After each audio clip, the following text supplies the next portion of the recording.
Hi guys, and welcome back to my channel where I'm really milking Colleen Hoover this month. This is It Starts With Us, the hit sequel to the hit book It Ends With Us. See my other 3-hour-long videos.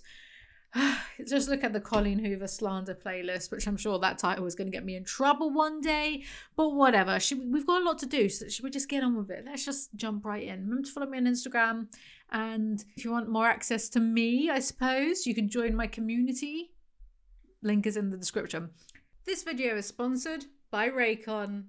Picture the scene.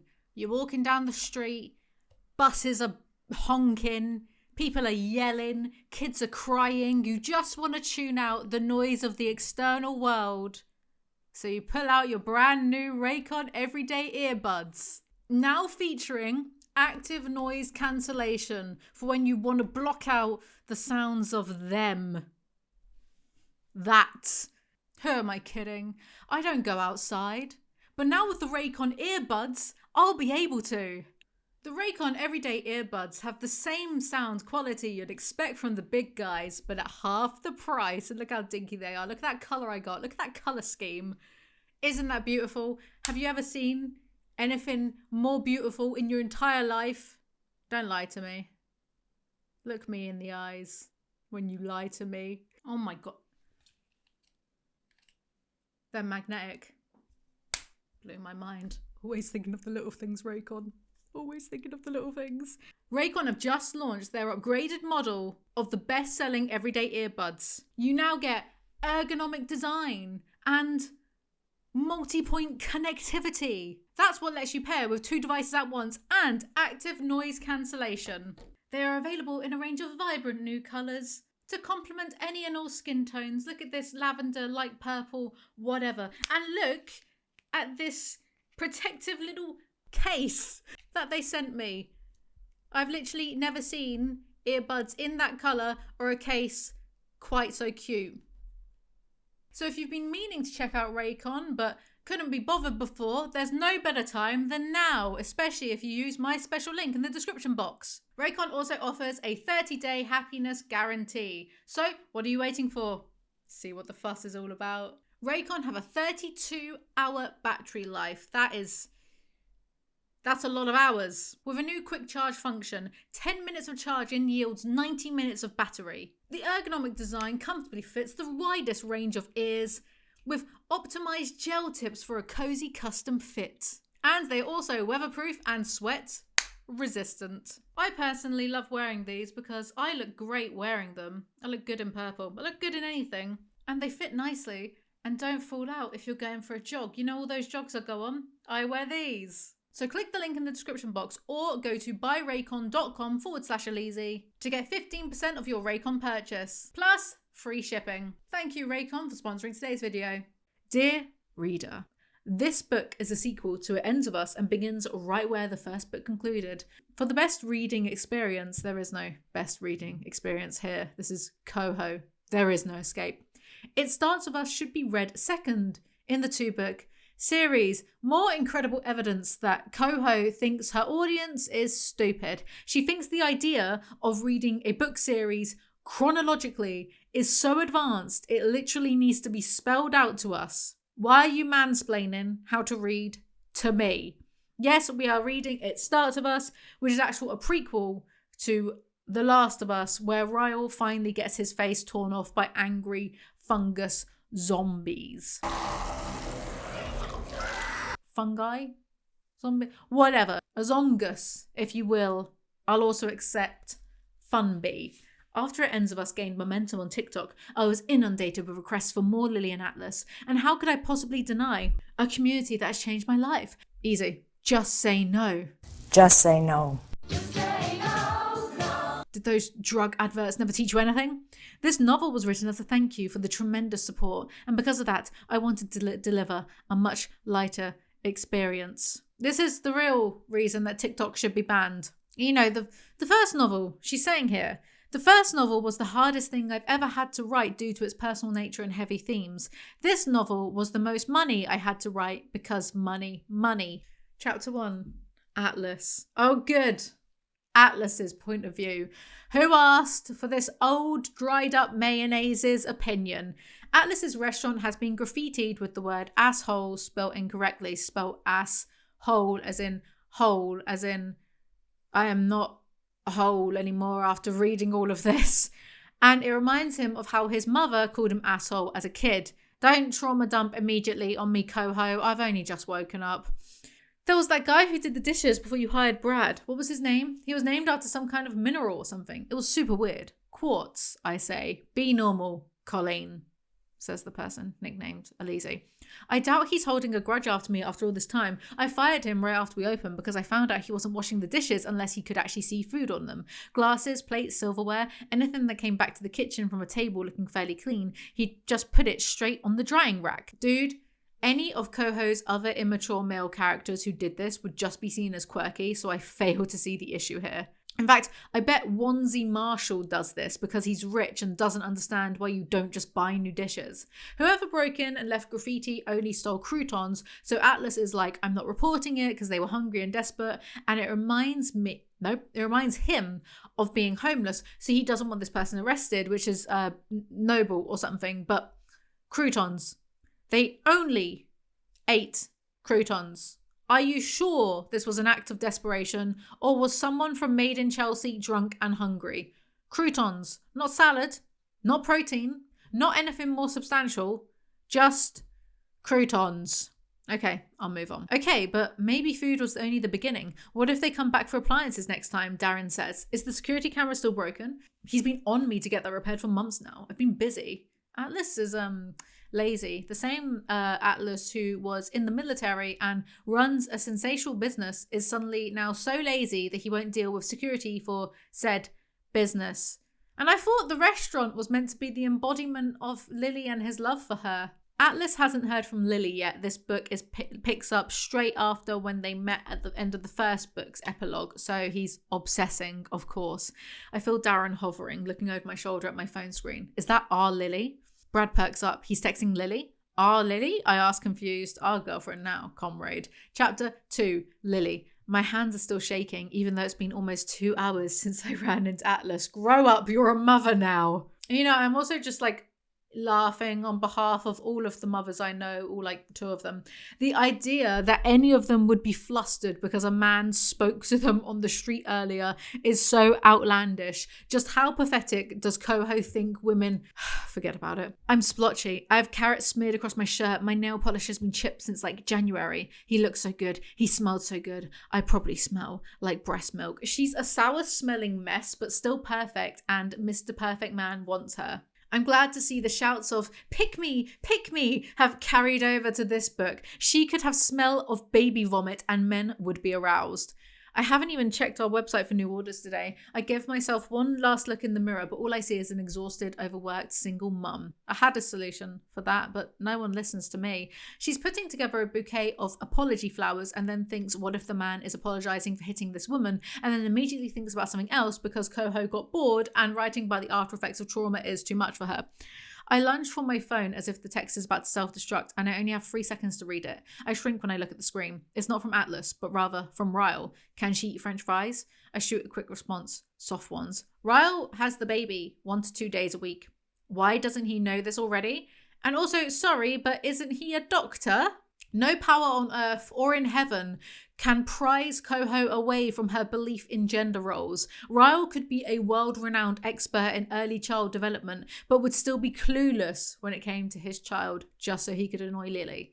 It was nice not thinking about Ryle for a few minutes, but his text has reminded me that he exists. And as long as he exists, I fear that any type of relationship, or even a friendship between me and Atlas, can't exist. How will Ryle take it if I start seeing Atlas? How would he act if they ever had to be around each other? Ryle is a sex offender, literally who gives a shit. I can picture Coho staring into her microwave, watching this ready meal of forced conflict heat up as she sips her white wine and ignores the needs of her kids. In chapter 1, Atlas was obsessing over why Lily hasn't texted him yet. And in chapter 2, Lily explains that she's been so busy she can't text Atlas, but also she doesn't know what to say. It's really, really thrilling. But it also takes away the mystery out of it when you have a dual POV, which is a shame because this otherwise would be a mystery thriller that I'd spend months trying to wrap my pea brain around. The front door opens and employee Lucy finally walks in. She always seems so put together. My hair is annoying me. It looks good. Like, it looks good. I gave myself a little at-home facial with this vibrating thing. Not that. An LED vibrating thing. And I just feel like I feel a bit more myself. It's kind of nice. I'm also running on 4 hours sleep. So I think I'm kind of just delusional. She always seems so put together, even when I can tell she's in a bad mood. Good morning, Lucy. She flicks hair over her eyes and sets her purse on the counter with a sigh. Is it? That's so me. Lucy is still planning her wedding. You know Lucy, who was her flatmate in the first book, who has been engaged since before Ryan and Lily got together, so like 2+ years. She knew she wanted Lily as a bridesmaid like a year and a half ago in the first book. Why is the rest of it taking so long? Think of it this way though. Let's throw this one out there. Lucy could be dealing with her own equally thrilling love triangle. How funny would it be if all the characters think Lucy is behaving weirdly and overly emotional, but she's just in a romance novel of her own and they're witnessing how stupid it is from the outside? Anyway, Lily then goes back to obsessing over Atlas. Thank fuck. I was getting worried. I haven't felt this conflicted in so long. Part of me wants to call Alyssa and tell her about seeing Atlas, but I can't. She knows how Ryle still feels about me. She knows how he'd feel if I brought Atlas into the picture. Right, and why are we all babying the sex offender again? She makes her way behind the counter and I grab my purse. I don't get a lot of alone time now that I have Emerson, so I occasionally steal an hour here and there during the work week when I have someone to back up in my absence at the shop. Sometimes I like to sit in my thoughts, and it's impossible to do that in the presence of a child because even when she's asleep, I'm in mum mode. Between this and stinking of breast milk, Hoover is really selling motherhood to me. BRB, getting knocked up. Lily, aged 24/25, leaves work, her adult job that she gets paid legal tender to do, which she uses to pay her adult bills and taxes with, to sit in a car alone and write a letter to Ellen DeGeneres about Atlas and Ryle. Fuck, I can't stress this enough. Off. Coho just doesn't know how women work, does she? It's like she's lazily studied them and mashed together a bunch of tropes that she thinks approximate a woman. I can't lie and say I don't miss him, because I do. I miss what we sometimes were. I miss the family we could have been for Emerson, but I know I made the right decision, even though I sometimes get overwhelmed by the weight of it. It's difficult because I still have to interact with Ryle. He still possesses all the good qualities I fell in love with, and now that I'm no longer in a relationship with him, it's rare I see the negative side that ultimately ended our marriage. I think that has to do with the fact that he's on his best behaviour. He had to be agreeable and not put too much of a fight up because he knew I could have reported him for all the incidents of domestic violence I've experienced at his hands. He could have lost a lot more than his wife, so when it came to the custody arrangement, things were more amiable than I expected them to be. He has good qualities. He's only behaving properly so I don't report him for his crimes.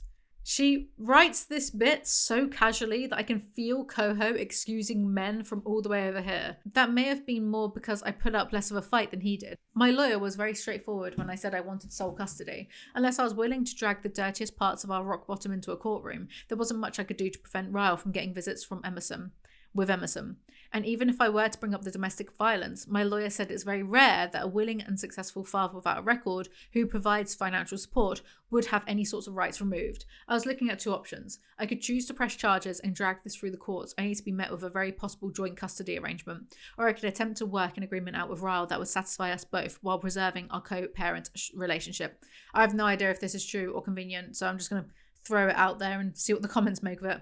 I guess you could say we came to a compromise, even though there isn't an agreement in the world that would make me feel comfortable with sending my daughter off with someone I know possesses a temper. But all I can do is choose the lesser of two evils when it comes to custody and hope that Emmy never sees that side of him. Possessing a temper is putting it very, very lightly. Better hope Ryle never gets another girlfriend and beats her in front of Emmy. Sure, nothing could make her feel comfortable about sending her infant daughter to stay with a man with a temper, but she won't approach the court with 3 cases of DV/SA because, I want Emmy to bond with her father. I've never wanted to keep her from him. Great job, Lily. Very good. Anyway, Ryle isn't allowed overnight visits, just unsupervised day visits. Past abuse is something we don't talk about. We talk about Emmy, we talk about work, we plaster on smiles when we're in the presence of our daughter. Sometimes it feels forced and fake, at least on my end, but it's better than what this could have been had I taken him to court and lost. I'll fake a smile until she's 18 if it means I don't have to share custody and potentially expose my daughter to the worst parts of her father on a more regular basis. Again, I don't know. Am I just biased because I always think Coho's being lazy because she admits that she admitted herself she didn't even research neurosurgeon ages or whatever. I kind of feel like all of this court stuff is just a cop-out for forced conflict. It's been working out okay so far, if you don't count the occasional gaslighting and unwanted flirtation from him. Colleen Hoover using the word gaslighting is insane. The thing that I love about Colleen is that she's such a great writer. The way she knows words like gaslighting and knows typing them is enough to paint the scene without any other work. I'm clapping. I'm crying. She's hitting every note.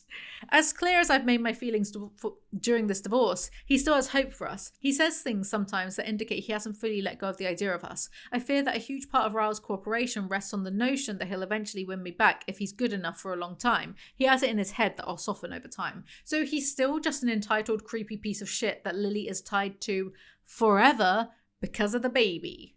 I mean, but then again, legal paperwork and all of that.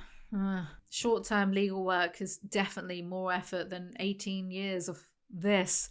Lily is scared of seeing Atlas because it might work out and then they will be in love. And if so, what will Ryle do? What striking originality in a romance novel. Coho's cupboards are just rammed with oven-ready tropes. I love my ready meal trope. Not that Ryle deserves the concern I'm currently feeling over the situation, but he has the potential to make my dating life a living hell. Why does Ryle still occupy an entire wall in my many layers of thoughts? That's what it feels like, as if these wonderful things happen, but as soon as they sink in, they eventually reach a part of me that's still making decisions based on Ryle and his potential reactions. His reactions are what I fear the most. I want to hope that he wouldn't be jealous, but he will be. If I start dating Atlas, he'll make it difficult for everyone. Even though I know divorce was the right choice, there are still consequences to that choice. And one of those consequences is that Ryle will always look at Atlas like he's the thing that broke up our marriage. Ryle is the father of my daughter. No matter what man comes and goes in my life from this point forward, Ryle is the one constant that I'll always have to appease if I want the most peaceful experience for my daughter. And if Atlas Corrigan is back in my life, Ryle will never be appeased. Is this book birth control? Because this sounds completely fucking miserable. Also, funny how she's not mentioned a single thing that she likes about being a mum yet. Cracks beginning to show, Coho.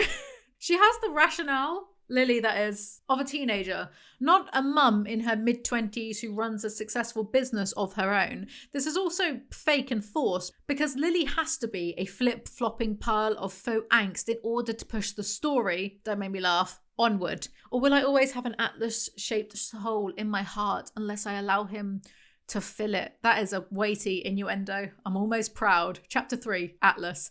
We finally reached the shore, Theo says. You actually said that to her? Out loud? I shift uncomfortably on the couch. We bonded over finding Nemo when we were younger. Is Coho becoming self-aware of her cringe? Because I'm not for that. What am I going to make content out of if she does a 180 on me? It's been 8 hours and still no Lily text. Hang on a second. At first, I was like, who is Theo? Because Atlas mentioned him at the end of chapter 1, and I assumed it was a co-worker, so I didn't include it because who cares? But it's his co-worker's son, who's 12. Atlas is getting dating advice from a 12-year-old. Shut up. Theo has been coming to the restaurant a couple days a week after school since Brad's promotion 6 months ago. Theo told me he wanted to be a therapist when he grows up, so I let him practice on me. At first, the talks we would have were intended for his benefit, but lately I feel like I'm the one benefiting. No, Hoover, this is inappropriate and pathetic. Don't try and justify it. I do kind of love, though, that even Coho is beginning to feel the gravitational pull of her characters being so juvenile that they crack under the scrutiny of a literal child. His dad, Brad, comes in. Brad Bod, shut up, me. I'm no better than Coho, really. Maybe that's why I'm so mad at her. We're just two sides of the same pathetic coin. His dad, Brad, comes in. Atlas is the one who called me in here. He needed advice. I'll never understand whatever this is, Brad says, pointing between me and Theo. What advice do you get from my son? How to avoid your chores and win at Minecraft? Just weird, my dude. He takes the advice of a child and texts Lily. No matter what Coho thinks, children aren't worldly geniuses. Geniuses? My brain just froze. They're not like that one kid in One Tree Hill. Remember those two characters? They had a baby and this kid was just like spouting Hooverisms left, right, and centre at the age of like 3 years old. Behave. Kids are idiots, even the gifted ones. And it just shows that Atlas's problems are so pathetic, a child can see through them. A child is not better than me, Coho. I'm smart. Who am I shadowboxing? He texts her and gets a short response, so he's sad about it. Grow up. How a head chef and restaurant owner has this much time to waste pining over a woman amazes me. He should be dealing with the stocks of ingredients and cocaine for his staff. Chapter 4, Lily. Mine and Raoul's situation has been an unconventional one since Emerson was born. I don't think many couples file divorce papers at the same time they sign their newborn's birth certificates. Anything to be different. As much as I was disappointed in Raoul for being the thing that forced me to have to make the decision to end our marriage, I didn't want to prevent him from bonding with our daughter. Fuck me, we know. We know. You said already. A few times. And in the last book at the end as well. Is this the entire book? Lily recapping to us how she's faux moralistic because she lets her angry, blackouting, rapist ex hang out with their child? Is Lily glitching in the Matrix, reliving the same thought over and over again? She is the one. Except she would just accept everything the agents say and want to side with them. I don't know why I'm laughing. Why am I laughing?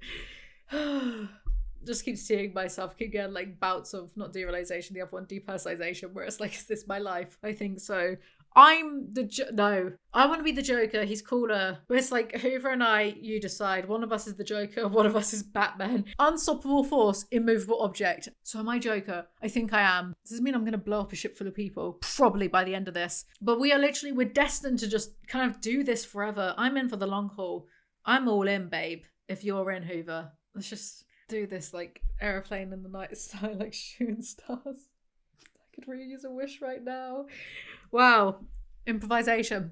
So talented. He's also had a key to my place since before Emerson was born. I only gave it to him because I lived alone and was afraid I'd go into labour and he'd need access to the apartment. But he never gave the key back after her birth, even though I'd been meaning to ask him for it. What could possibly go wrong? OMG, Lily. Take some control of your life for your child's sake instead of crying about how you're divorced. It's not a big deal, babe. My parents were divorced. It's fine.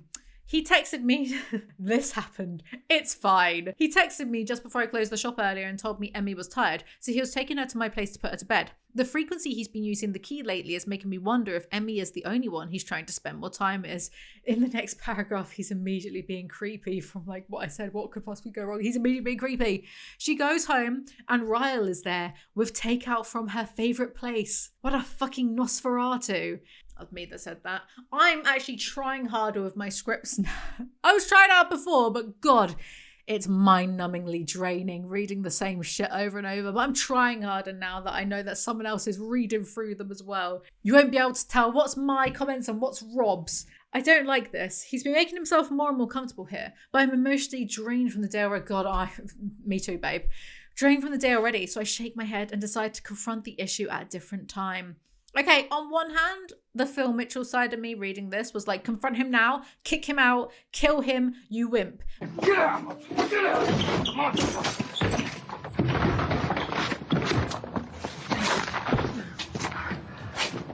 But then the logical side of me is like, canonically, Ryle, not Rage, same thing, has rage blackouts. So wait until he leaves and then get a restraining order because this is weirdo behavior. In fact, next time, just bring back Atlas with you the next time Ryle's there and tell him he's welcome to stay there and eat his takeout if he doesn't mind the sound of them banging in the next room. He'd never be seen again. Or Atlas would beat him up because canonically, Atlas is harder than Ryle. I know technically that's relying on a man to like solve your issues, but my God, it's such like an easy solution right there. I feel awful about my short response to Atlas earlier, but this interaction with Ryle is confirming all of my concerns. How am I supposed to start something with someone new when my ex still brings me dinner and has a key to my apartment? I need to set firm boundaries with Ryle before I can even begin to entertain the idea of Atlas. Ryle chooses a bottle of red from my tabletop wine rack. Mind if I open this? I shrug as I spoon pad thai onto my plate. Go ahead, but I don't want any. Set a boundary now. Not sure. I'll let you know. He reaches forward and uses his thumb to wipe something off my cheek. I flinch a little, but he doesn't notice. Or maybe he pretends not to. I'm not sure if he realizes the reaction I have anytime his hand comes near me is a negative one. Knowing Ryle, he probably thinks I flinched because I felt a spark. I'm less than 22 pages in, and I already cannot be bothered with this creepy ass. And it's strange because, you know, at the end of It Ends With Us, she went like warrior woman for the benefit of her child. She was establishing boundaries. She asked for the divorce, And yet now she won't set any boundaries at all. And on one hand, it could be a threat response because he's a massive threat and he's in the same room with her. But on the other hand, it could just be forcing Coho to like underdevelop the characterization that she, painstakingly developed over Ends of Us, just so that we can have this conflict. Lily tells us her feelings towards Ryle are non-existent. Good. Tell him that. Preferably when he's on the other end of a phone. Just text him. I'm about to take another bite of noodles when I hear a muffled ping come from my purse across the table. I drop my fork and quickly reach for my phone before Ryle does. Not that he would read my text, but the last thing I want right now is for him to even try to be polite by handing me my phone. He might see that the text is from Atlas, and I'm not prepared for the storm that would bring. Wow, if only there weren't something that could have been done to prevent this weird arrangement from happening in the first place. The text isn't from Atlas though, it's from my mother. She's sending pics of Emmy that she took earlier this week. I set the phone down, pick up my fork, but Ryle is staring at me. It was my mother, I say. I don't even know why I say that. I don't owe him an explanation, but I don't like the way he's staring at me. Who were you hoping it would be? You practically lunged across the table for your phone. No one. I take a drink. He's still staring. I have no idea how well Ryle can read me, but it looks like he knows I'm lying. He spins his fork in his noodles and sets his plate down with a hardened jaw. Are you seeing someone? There's an edge to his voice now. Fuck off, Ryle. Also, I have no idea how well Ryle can read me. What do you mean you don't know how well he can read you? You had a whole book together. He's not a stranger. I nod. I think we need to lay ground rules for a lot more than just that. His eyes narrow. Like what? Your access to my apartment. I swallow. I'd like my key back. Ryle stares stoically before he responds. Then he wipes his mouth and says, I can't put my daughter to bed. That's not what I'm saying at all. You know my schedule is crazy, Lily. I hardly get to see her as it is. I'm not saying I want you to see her any less. I just want my key back. I value my privacy. Ryle's expression is tight. He's upset with me. I knew he would be, but he's making this into more than it is. It has nothing to do with how much I want him to see Emmy. I just don't want him having easy access to my apartment. I moved out and divorced him for a reason. He is so creepy. I hate him.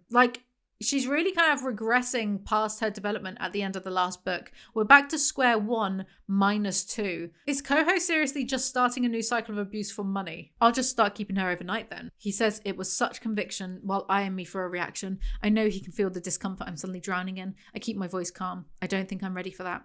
Ryle drops his fork on his plate with a thud. Maybe we need to modify the custody arrangement. Those words infuriate me, but I somehow prevent my rage from boiling over. I stand to pick up my plate. Really, Ryle? I asked for the key to my apartment back and you threaten me with court? Again, Ryle is one rage blackout away from killing Dory or whoever the baby is, generic baby. Ryle asks when he can expect overnight visits with his daughter, and I press my hip against the counter and face him. When she can talk. Why then? I hate that he even needs me to say this out loud, so she can tell me if something happens, Ryle. What a sorry state of affairs. Ryle gives Lily the key back and it does go a little bit against the whole, but he'd never hurt his daughter, so it's okay, he still sees his daughter because Coho's dad never hurt her. Ryle gives Lily the key back and leaves in a huff, so Lily reads a list of reasons she wrote to not get back with Ryle, detailing all the times he hurt her. I run my finger over my tattoo on my shoulder, feeling the small scars he left there with his teeth. If Ryle did these things to me at the highest points of our relationship, what would he be capable of at the lowest? If only there was some way Lily wasn't attached to this danger to women forever. And what court would take her seriously? After all she has are literal scars from the incidents, recorded visits to the hospital, and family members of her own abuser willing to testify against him. Chapter 5, Atlas. Atlas has a new restaurant called Corrigan's, and it's been graffitied too with a fuck you Atlas, as in at, like ass. Is this just Ryle doing this, deliberately misspelling things to throw him off the scent a la Jack the Ripper? Or is it his mother? Is his mother alive and still illiterate? Who knows? We'll find out. They added an S and underlined ass in my name. I catch myself wanting to laugh at the cleverness. The cleverness is bum humour. The fact that Coho thinks this is a witty pun breaks my heart. Yesterday, the vandalism barely fazed me. I don't know if it was because I had just run into Lily and I was still riding that high, but this morning I woke up stuck on her apparent avoidance of me. Because of that, the damage to my newest restaurant feels like it's cutting a little deeper. Good God. What an oversensitive baby. Where have all the real men gone? It's my new thing, ironically, making fun of, because Colleen Hoover, she loves a masculine man, but really. They check CCTV because they have that here, but not at the other place, and find that someone was sleeping on the steps for an hour the night prior, and then did the graffiti, but they don't recognize them. Then Atlas's mum rings him, says nothing, refuses to elaborate, then leaves. Well, actually, Atlas hangs up, blocks her number, fair enough. He goes back to work. After a few minutes of us both working in silence, I say to Brad, you need to get Theo a phone. He's almost 13. Brad laughs. You need to get a therapist who's closer to your age. Boom, roasted. This is so pathetic. I know he's a traumatized Marine whose mum was mean to him, but you own 2 restaurants and you have Coke bills to pay. Grow up.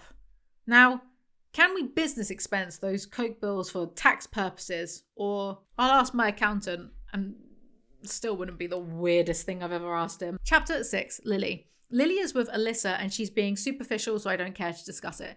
We get together for dinner at least twice a week at their place. Raoul occasionally pops by, but I purposely plan my visits on nights he's on call. I don't know if Alyssa has ever noticed. If she has, she probably doesn't blame me. She says it's painful watching Raoul when I'm around because she also suspects he still has hope for us. She prefers to spend time with him when I'm not present. Weird of you to hang out with a sex offender even if it's your brother, but okay. The front door chimes, and Alyssa and I both look up at the same time. I doubt her world starts to spin like mine does, though. Atlas is walking towards us. Is that? Oh God, I mutter under my breath. Yes, he is a god, Alyssa whispers. What is he doing here? And why does he look like a god? Which god? Hephaestus?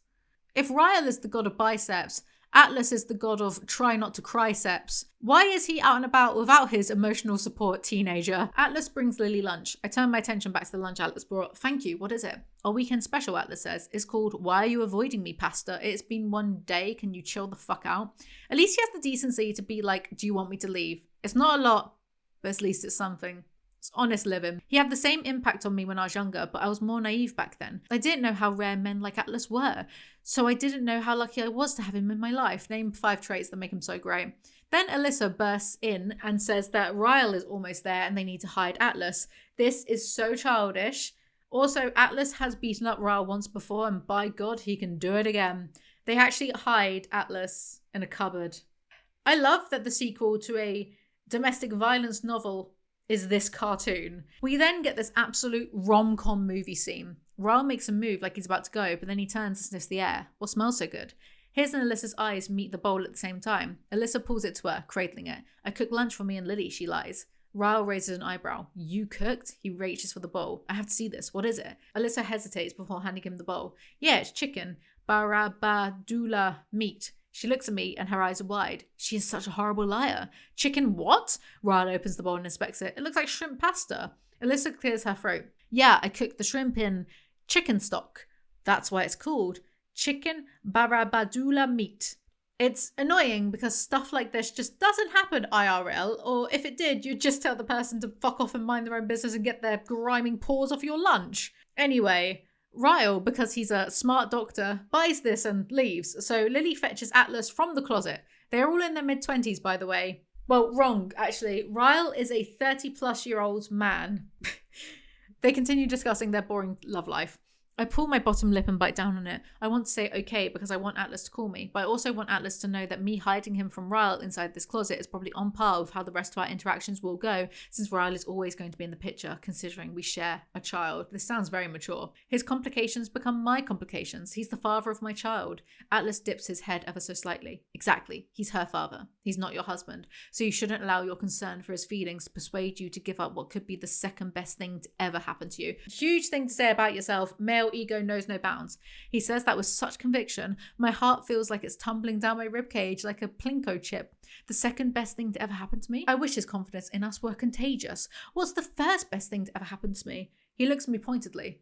Emerson. Bro, does Lily even give a shit about being a mum? Did she just forget that her child exists? Coho, are you going through something right now? Do you want to talk about it? Because for you, my door is always closed.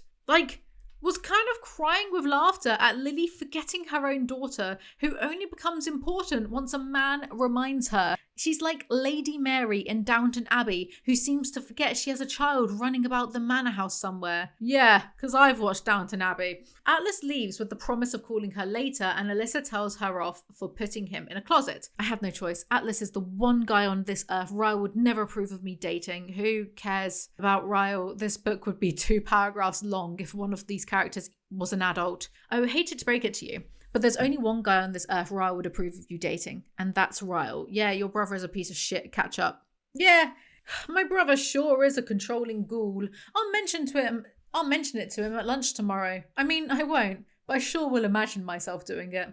She looks momentarily satisfied by that response, but there's a flicker or something in her face before she looks away. I can't tell if it's concern or sadness. I don't ask her because I know this is hard for her. I imagine the idea of any man bringing me lunch who isn't Raoul probably makes her a little sad. In Alyssa's idea of a perfect world, she would have a brother who never hurt me, and I would still be her sister-in-law. Well, it's not a perfect world, and her brother is an abusive sex offender who she should cut off instead of enable. Again,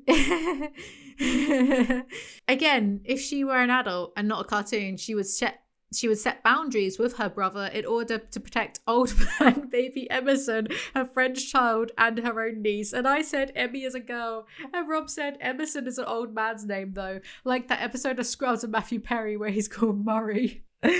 That makes me sad. I feel sad thinking of Matthew Perry. Anyway, chapter 7. You know what's annoying me? Not annoying me. Actually, that's really rude, because if my friend sees this, I'm going to be in big trouble. One of my best friends in the whole world. Literally known him for like so many years now. He's like one of my oldest friends. Love him very much. Clearly doesn't love me. He's one of those ones that, you know, I've said before, actually did something with their media education and went into, you know, working in film. Guess who showed up at his office? And my friend won't, you know, introduce me. And before you think it's the other one, or he's met that one too. Did he show him my channel? Tell him about me? Nope. So literally so entitled. Anyway. Chapter 7, Atlas. When you're working with flounder, always hold your knife like this. I demonstrate how to start with the dull end at the tail, but Theo looks away as soon as I begin to scale the fish. The irony of bonding to Finding Nemo, only to grow up and contribute to fishless oceans. Hey Dory, on dry land, nobody can hear you scream. I'm going to start taking acting lessons, by the way, I've decided, because it will just elevate my content if I can do proper voices and things. And also I'm brilliant. And also I need to prepare for a project that I've got going on. I really need to like not say anything because there's so much, we're just in the planning stages. There's so much that could go wrong. So there's no point even like saying that something's going to happen, because if it doesn't happen, then I'll just look stupid. But there's a project that I've started to work on myself, a little team of people. And I'm really excited about it because my God, no one's going to be able to say that I'm not creative. And yeah. But I need some acting lessons, so I'm going to start taking acting lessons. I don't think I was that bad in the Pool Breach mockumentary, but I was definitely a bit like, it wasn't that easy. You know, it didn't come that naturally. When I was younger, I really wanted to act. Why am I just yapping? Like we're besties, teehee. I really wanted to act when I was younger until I realised that actually there's a lot of work that's into it. And also it's uncomfortable because it's like you have to go to a place of vulnerability where you're okay with looking a little bit silly. And I hate looking silly. So I'm a YouTuber. Just get on with it. There's more shit with Theo the kid therapist Wonder talking to Atlas about his feelings. And then I said lol a bunch of times. And then I said, Theo is gay, fancies another boy, can't wait for Theo to grow up and shove his hands down the bras of his own lilies. Theo doesn't immediately answer. I'm not sure if I'm the first person he's admitted this part of himself to, so I want to make sure to treat that with the care it deserves. I want him to know that he has an ally in me, but I also hope he's aware he has an ally in his father too. Hoover, you are an ally to no one. Good luck. But I must admit, this was so artfully written, not at all like it was ripped from a self-help parenting guide Coho perused for 20 seconds before jamming it into her own scene. Theo's dad doesn't know, so good guy, trademark Atlas, is all, he's my best friend for a reason, yada yada. God, who asked for the opinion of a straight male again? That seemed to reassure him. Good, because if you said something to my dad, I would tell him how cheesy you are with your pickup lines. Theo mockingly presses his palms to his cheeks. We finally reached the beach, my little whale. Theo is kind of based, not gonna lie. He's kind of funny. I love his reasoning. It's like, if you reveal this incredibly personal thing about me, I'll let everyone know what a wet loser you are. This child is running rings around him because Atlas is a sad, flopping fish. Magikarp used Splash. It actually hurt Atlas. Chapter 8, Lily. Lily is obsessing over how Atlas hasn't called her yet. Oh my God, we're at this point. We're at this point. These are bad for my health. Like, we're on chapter 8 out of 37. My God, this book is going to be a slow one. Atlas FaceTimes her. His smile is fluid and sexy. Wow, more dynamic writing. I feel like I'm right there. I don't even have to make small talk. I'd be happy just staring at him in complete silence for an hour. No, you wouldn't, Lily. Not unless you're a psychopath who wears people's faces. Get some friends and interest, you weird person. Corrigan's is a fine dining restaurant. How good is he that he opened up a new restaurant within 2 years of the first one? He has, clearly, Hermione's time turner. It's why he can spend so much time away from his restaurants playing poker with all of his senior staff who also don't need to work at the place that they work. That depends on them working there. Coho, do you know how businesses operate? Why can't you do anything right, Coho? Is this why my friend won't introduce me to my favorite? And by favorite, I mean like I've got like 2 favorite people of all time. Though, do you know what? Like Nicolas Cage, and is this foreshadowing? He's getting up there. I've been watching a lot of Nicolas Cage recently. He's slowly going up there. Anyway, Hoover can't do anything right. Get a goddamn job, Hoover. Why don't you get a job? If you're so hungry, why don't you get a job? Get a goddamn job, Al. Lily then complains about her shop and, oh wow, I don't know. I think I'm tired of it. Or tired in general. It's a lot. And it's tedious work for not very much financial return. I mean, I'm proud that it's been successful and that I did it, but sometimes I daydream about working in a factory assembly line. This is so out of touch. This is like so Blake Lively of you. They really nailed it with the casting. Grab your friends, wear your florals. But do be careful, Lily, because you're quirky. I hate flowers. Flower shop was the only coat of paint holding together the condemned barn we all have to pretend is your personality. They then discuss Ryle. What else? He doesn't like you. Me specifically, or any guy you might potentially date. I scrunch up my nose. You, specifically you. Because of the fight at my restaurant. Because of a lot of things, I admit. I roll onto my back and move my phone with me. He blames most of our fights on you. Atlas is clearly confused, so I elaborate without making things too uncomfortable. Remember when we were teenagers and I used to write my journal? I do, even though you never let me read anything. Well, Ryle found the journals and he read them. And he didn't like what he read. Atlas sighs. Lily, we were kids. Jealousy doesn't have an expiration date, apparently. My God, Ryle is pathetic. But Lily is basically telling Atlas that we need to placate the predator who read my private journals so he doesn't get another rage blackout. Deal. Slow steps. Atlas adjusts the pillow beneath his head. I used to see you writing in those journals. I always wondered what you wrote about me. If you wrote anything about me. Almost everything was about you. My God, Lily is pathetic. Which, do you know what? To be really reasonable, it's fine if you're 15 and you're acting like this over a boy, I guess. It's a little tragic, but it's understandable. But Lily hasn't changed because Coho's wine-drenched fist won't let her. Someone pointed out in my last video that it's rather telling that Lily doesn't use her diaries to vent about her abusive father that much, but instead gushes over Atlas non-stop. Atlas asks for Lily to please read one of the diary entries to him, so she does, and Hoover copy and pastes the entire thing. Then Atlas tells Lily about the vandalism. I haven't reported it to the police yet. Why haven't you? His eyebrows furrow. Whoever it is seems younger, maybe in their teens. I guess I'm worried they might be in a similar situation to the one I was back then. Destitute. The tension in his eyes eases a bit. And what if they don't have a Lily to save them? It takes a few seconds before he says to register. When it does, I don't smile. I swallow the lump in my throat, hoping he can't see my internal reaction to that. It's not the first time he's mentioned I saved him back then, but every time he says it, I want to argue with him. I didn't save him. All I did was fall in love with him. I can see why I fell in love with him. What owner is more concerned about the situation of the person vandalizing their business than they are with the actual damage being done? Consider it, Atlas, I whisper. What was that? He says. What? I didn't mean to say that out loud. I slide a hand over the heat moving across my neck. Right, that is different then.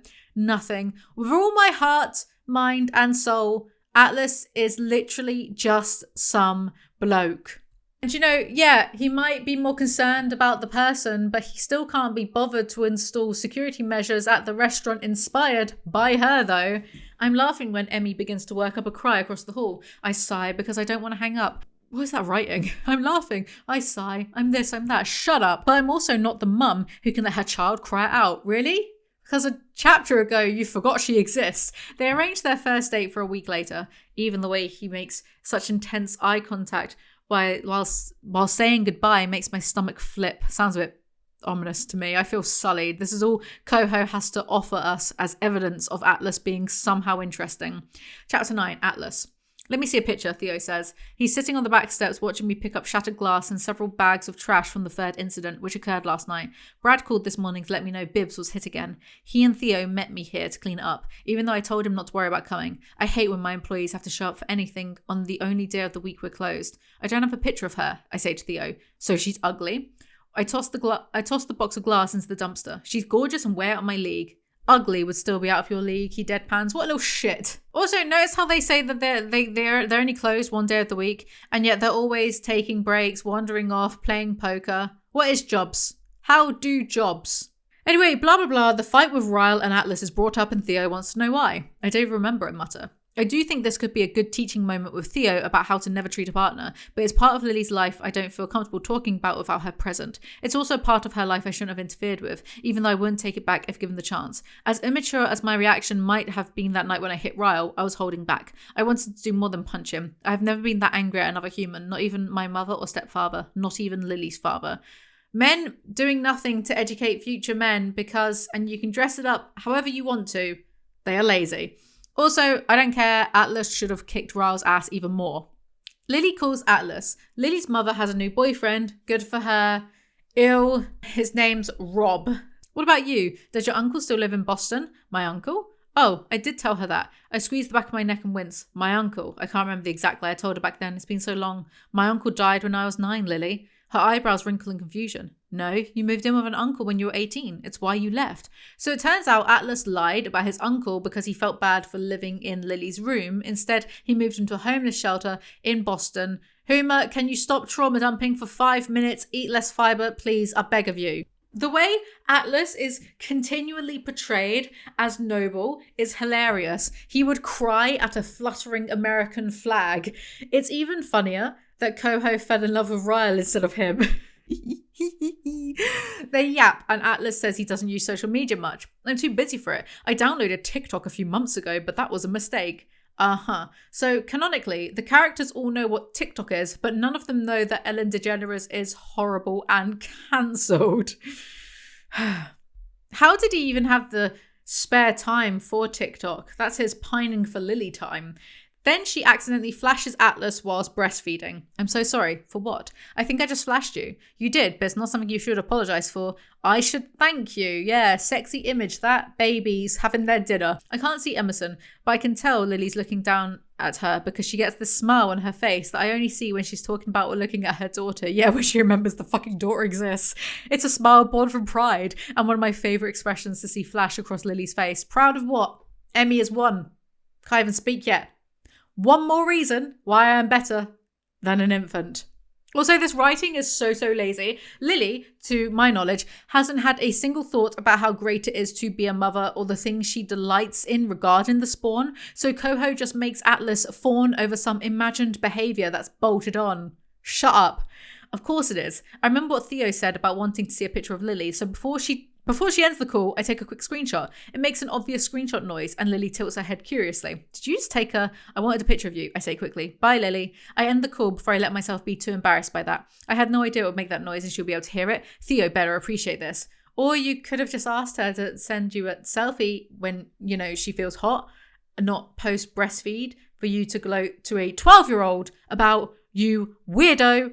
It was weird when Ryle did it, and it's weird here, but Coho thinks this is the height of romance, apparently. And also, why does a grown man entertain any thoughts from a literal child? Chapter 10, Lily. Emmy has a fever, so Lily dumps her on Alyssa so she can get ready for a date with Atlas. This baby does not matter in the slightest. It is a plot device that gets passed around so Lily can angst over men. Children, to Coho, are just a gender norm confirming accessory. I really don't want to tell her where I'm going, but it's Alyssa. She reads me better than anyone. She can see the hesitation on my face and takes it for exactly what it is. Is this a date outfit? She whispers and then closes the front door. Is it the Greek god? I knew it was Hephaestus. But also, this is the exact same way that Coho writes about literally all her men, including Ryle. So it's very hollow. They're all just demigods running around, apparently. Atlas, yes, please don't tell your brother. Right when I say that, I've noticed Marshall standing close by in the living room. He immediately covers his ears and says, I heard nothing, I see nothing, la la la la la. He walks through the foyer and disappears into the kitchen. Alyssa brushes off his presence with a wave. He's so good at being neutral. Don't worry about him. Neutral with a sex offender. Well, to be fair, he never sexually assaulted Marshall, so I guess it's fine. Lily goes on her date. Chapter 11, Atlas. The restaurant has been vandalized yet again, but Atlas is ready for his date, even though he smells of garlic, and he's fretting about smelling of garlic, but he shouldn't. Bitches love garlic. It's me. I'm the bitch. As soon as I lay eyes on her, I get even more nervous. She looks incredible. She's wearing a black jumpsuit with heels. That is so Blake Lively of her. Why are you nervous anyway? You both know one another. You're soulmates. You've already mashed your bits together. This isn't how people behave. This is just a lazy writing trope from a hack. And I swear I'm going to start drinking again soon. I'm sorry. I just drank coffee. It'll hit in a minute. It's okay. I'm not tired, but I do smell like garlic. I like garlic. Good thing. Told you. Lily gives Atlas one of her old journals. There's nothing else I'd rather do than this, Atlas. I'll sleep when I'm dead. She clicks her seatbelt. You actually do smell like garlic. I think she's kidding. Lily used to joke all the time when we were younger. It's one of the things I loved most about her, that she always seemed to be in a good mood despite all the bad things surrounding her. What is this fucking martyr bullshit? It's that same strength I admired in her in the last days I was with her after she found out she was pregnant in the emergency room. I know that was one of the lowest points of her life, but she was able to smile through it all and even spent an entire evening impressing my friends with her humour during a poker night. Did we ever get to see any examples of this humour? What he's essentially saying is, I like that she never has any emotional needs that would distract me from not working in my 2 restaurants or my therapy sessions with a literal child. Everyone handles stress differently, and none of those ways is necessarily wrong, but Lily handles it with grace, and grace just happens to be the quality I find most attractive in people, even more unrealistic standards for women. Grace, a very Christian-coded word, FYI. Lily is pure, saintly, not a dirty goddamn whore, like most women. Coho. I hate that I'm driving, because I want to look at her while I respond. I've never seen her look this womanly. Is that a compliment? I don't even know. I probably shouldn't say it out loud in case it isn't. But when Lily and I fell in love, neither of us were what we would now consider adults. But it's different tonight. We're grown-ups with careers, and she's a mother and a boss and independent. It's sexy as hell. Blah. I was crying reading this because was this Coho trying to give a cheers to feminism? Like, independence is only good as long as you're sexy for the male gaze still? Atlas is man-shaped mayonnaise, so he likes his women to be women. I want Coho to write a female weightlifter as her next protagonist. What do you enjoy the most about your job? She's full of questions tonight. I give her a sidelong glance and smile. Reading the reviews, she makes a noise like she's shocked. I'm sorry, she says. Did you just say reviews? You read your restaurant reviews? Every single one? What? Oh my god, you must not have a single insecurity. I make Serena run our social media so I can avoid reviews. Your reviews are great. She practically turns her entire body towards me in the seat. You read my reviews? I read reviews for anyone I know who owns a business. Is that weird? It's not weird. I flip on the blinker. I like reading reviews. I feel like business reviews are a reflection of the owner, and I want to know what people think of my restaurants. The constructive criticism helps. I haven't had the kitchen experience a lot of chefs have, and critics are some of the best teachers. Yeah, Atlas hasn't got kitchen experience but owns 2 highly reviewed restaurants in the city. This is a fantasy novel.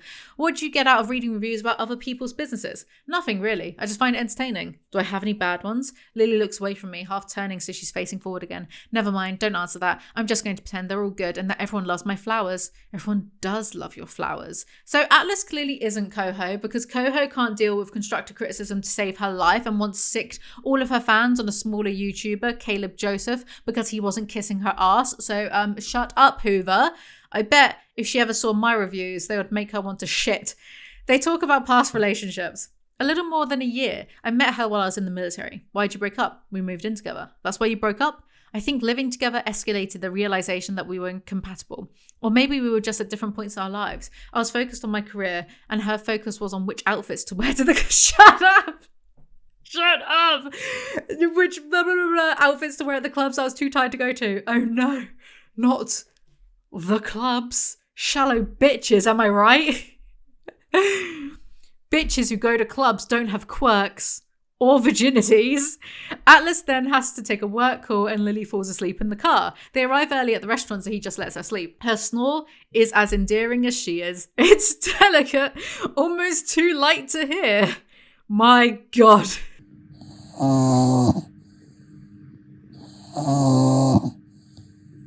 That is so boring of you, Coho. You're so weird for that. He reads the journal to pass the time. Then he cancels the reservation to let Lily sleep, but also so he can keep reading the diary. Like, okay, dork. Every word she wrote is taking me right back to where we were as teenagers. There are so many times I want to laugh at the things she says and how she says them, but I stifle my laughter so I don't have to startle her. Coho, I, too, read those diary entries, and I know for a fact Lily isn't humorous, so don't even try me. The only time Lily has ever been charming is when the actress who wasn't Blake Lively played her in the film. There are then pages of diaries that we already read in the first book, copy and pasted. Then Atlas writes about his own life. Bro is just journaling. It is not groundbreaking, Coho. Lily wakes up. Lily falls dramatically against her seat. Let the fancy chef take the girl for fast food since she slept through her date. Why not? Coho thinks the chef/fast food thing is so funny and quirky. I can just see her, wine drunk, clacking away with her novelty nails she'll later try to flog as merch. It's just funny how in these types of modern novels you never see characters actually spending proper time together, discussing interesting topics, but I'm meant to believe that whoever they are in love. All these types of characters ever discuss is their feelings to each other. Never life, death, politics, science, philosophy, anything interesting. Whatever, I'm bored. I put the car in reverse. Not even close after everything I just read. Not sure anything could top this date. You have very low standards, Atlas. I find her self-deprecation adorably attractive. We finally have one example of a trait a man likes about a woman that isn't to do with their looks. Hallelujah. However, the quality is that she's non-threatening because she's self-deprecating. Anyway, Atlas is like best date ever because he read the journals about their first kiss whilst his date slept in the car next to him. Like, okay, weirdo. Again, hilarious that Coho wrote this pure, virginal, patriotic soldier of God and country, then fell in love with the abusive predator instead. Chapter 12, Lily. Lily is embarrassed about sleeping through the date, so it makes Atlas do something mortifying to make it even. Atlas tells her to look through his phone at a Dear Lily letter. Sorry, is this World War I? Why are they all pen pals? Speak to each other, you weirdos. Anyway, he trauma dumps about his life. My core memories. Let me guess. Coho was watching Inside Out for this book. Anyway, his mum used to hurt him and burn cigarettes on him, and then he got a new stepdad and things got worse. But he never got locked in a freezer though, so does Atlas really know what true pain feels like? Watch my bully review if you don't know what I'm talking about. He gets kicked out of his house, but goes back a few months later to find the house is in a trash state and his mother kicks him out again. And I'm sorry, but this next bit is kind of funny. I actually have no idea what to expect, so please stay with me, I beg you. All I did was ask to move home. I didn't disrespect her. I didn't curse at her. I simply showed up and fixed her front door and tried to reason with her, and I ended up with a bloody gash. I remember staring at my fingers thinking, Tim didn't do this. My mother did this. For so long, I'd blamed Tim for everything that went wrong in that household, but everything wrong with that household started with her. Tim simply amplified what was an already awful environment. I remember thinking that I would rather be dead than back with her. Up until that moment, there was a part of me that still held something for her. I don't know if it was a sliver of respect, but I was somehow able to appreciate that she had kept me alive when I was younger. But isn't that the most basic thing a parent should do when they decide to bring a child into the world? I realised at that point I'd been giving her too much credit. I always blamed our lack of a bond on her being a single mother, but there are a lot of busy single mothers out there who somehow still bonded with their children. Mothers who took up for their children when they were being mistreated. Mothers who wouldn't look the other way when their 13-year-old came away from a punishment with a black eye and a busted lip. She's in the repetition thing again. Mothers who didn't allow their, we get it. Don't repeat something more than 3 times, you fucking, sorry. Mothers who didn't allow their husbands to force their school-aged children into homelessness. Mothers who didn't throw screwdrivers at their child's heads. I don't believe for a second that Hoover has ever given a woman too much credit. With any other author, I'd go, oh yeah, the mum's a piece of shit. Fine. Imagine if Stevie K wrote this, though you'd have to include a sentence about her drooping tits. But I'd go along with it and say, yeah, fair. Women can be evil. Sure, of course, we know that. Happens. But when it comes to Hoover, I have to immediately dismiss it as just another excuse to bash another woman.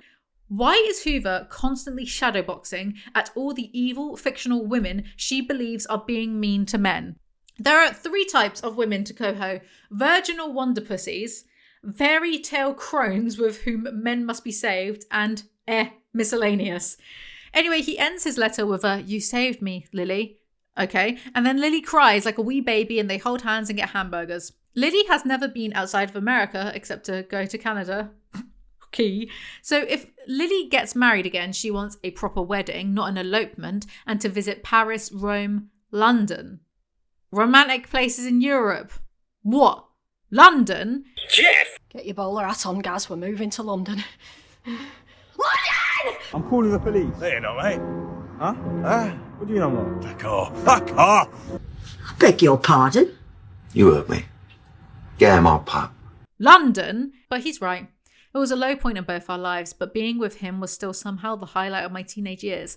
I guess fun is the perfect way to describe what we made of it. And if we somehow had fun together at such a low point in both our lives, it makes me wonder what we could be like at our highest. It's the exact opposite of the thoughts I had about Ryle last week. I've experienced the lowest of the lows with Atlas, and he has never been anything but incredible and respectful to me. Yet the man I chose to be my husband somehow disrespected me in ways no one deserves, all while we were at a high point in our lives. I'm grateful for Atlas because I know he's the standard I now hold people to. He's the standard I should have held Ryle to from the very beginning. I don't want to rain on your parade, but not being abusive is kind of the bare minimum for men, Lily. I find it so telling that Coho can't really write a romantic hero because to Coho, abuse is exciting and interesting, and the most basic baseline of not being abusive seems to become kind of boring for Coho, you know? The date ends and he doesn't kiss her. Loser. Lily then goes pick up the baby and they are watching Finding Nemo. Also, Ryle is there and he's as mad as ever. What else is new? Alyssa finally walks into the room, breathing life into it. Hey, Lily, I'm sorry she's asleep. We tried so hard to keep her awake. We give each other a 2-second glance. She silently apologizes that Ryle was here. I silently tell her it's okay. They're siblings. I can't expect him to not show up when he knows she's babysitting his daughter. He's also the man who tried to rape Alyssa's best friend, but okay, whatever. Ryle asks to speak to Lily in private, which isn't wise, but Lily does it anyway. Turns out he's mad because he's never seen Finding Nemo before, but read Lily's diaries in the last book and has just clocked that Emerson's middle name is Dory, which connects her to Atlas. What an incredibly small man.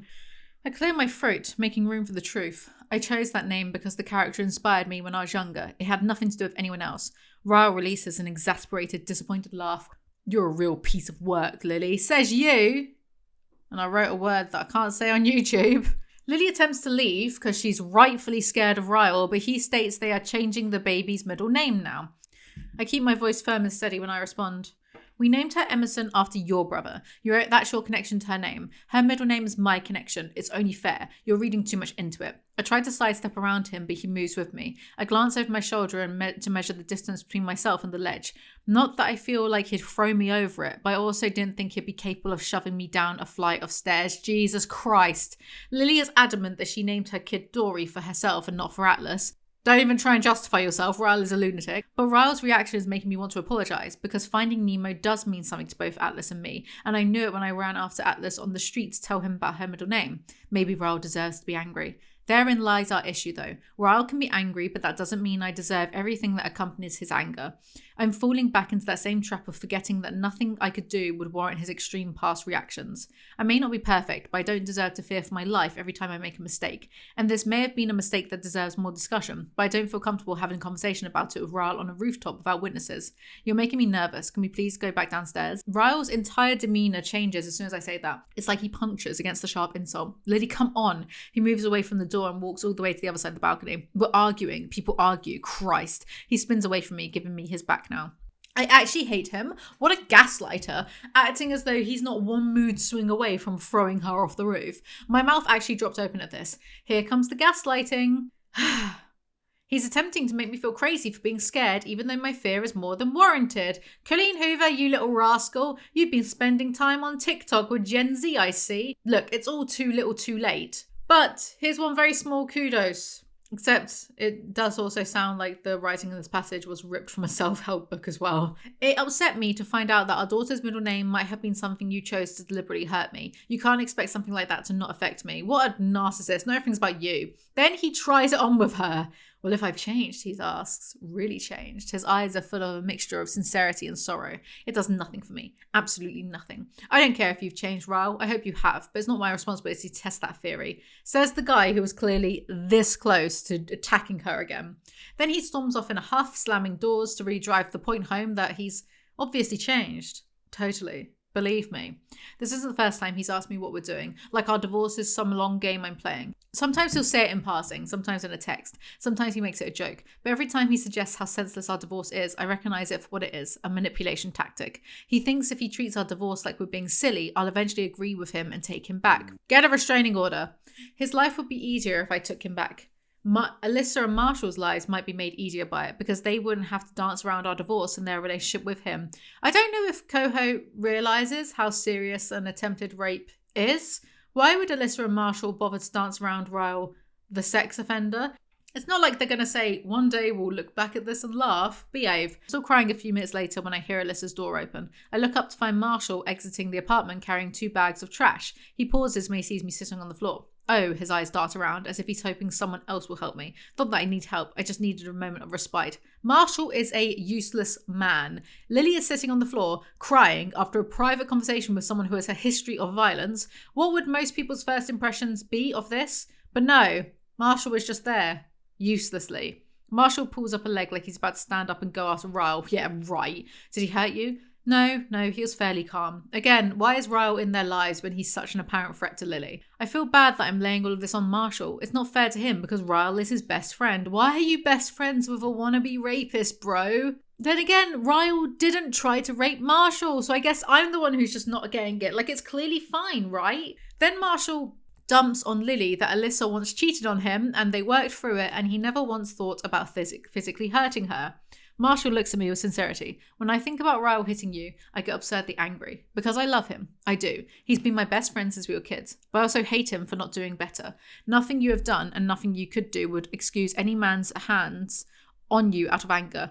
Remember that, Lily. You made the right choice by leaving that situation. You should never feel guilty for that. Pride is the only thing you should feel. The useless man with no personality other than being useless suddenly blurts out the socially acceptable speech on abuse. Because heavy themes, and this is a serious novel where people hide in cupboards and lie about chicken shrimp. I'm not sure those words could mean more coming from anyone else. There's something about getting validation from someone who loves Ryle like a brother that's reaffirming, empowering. What?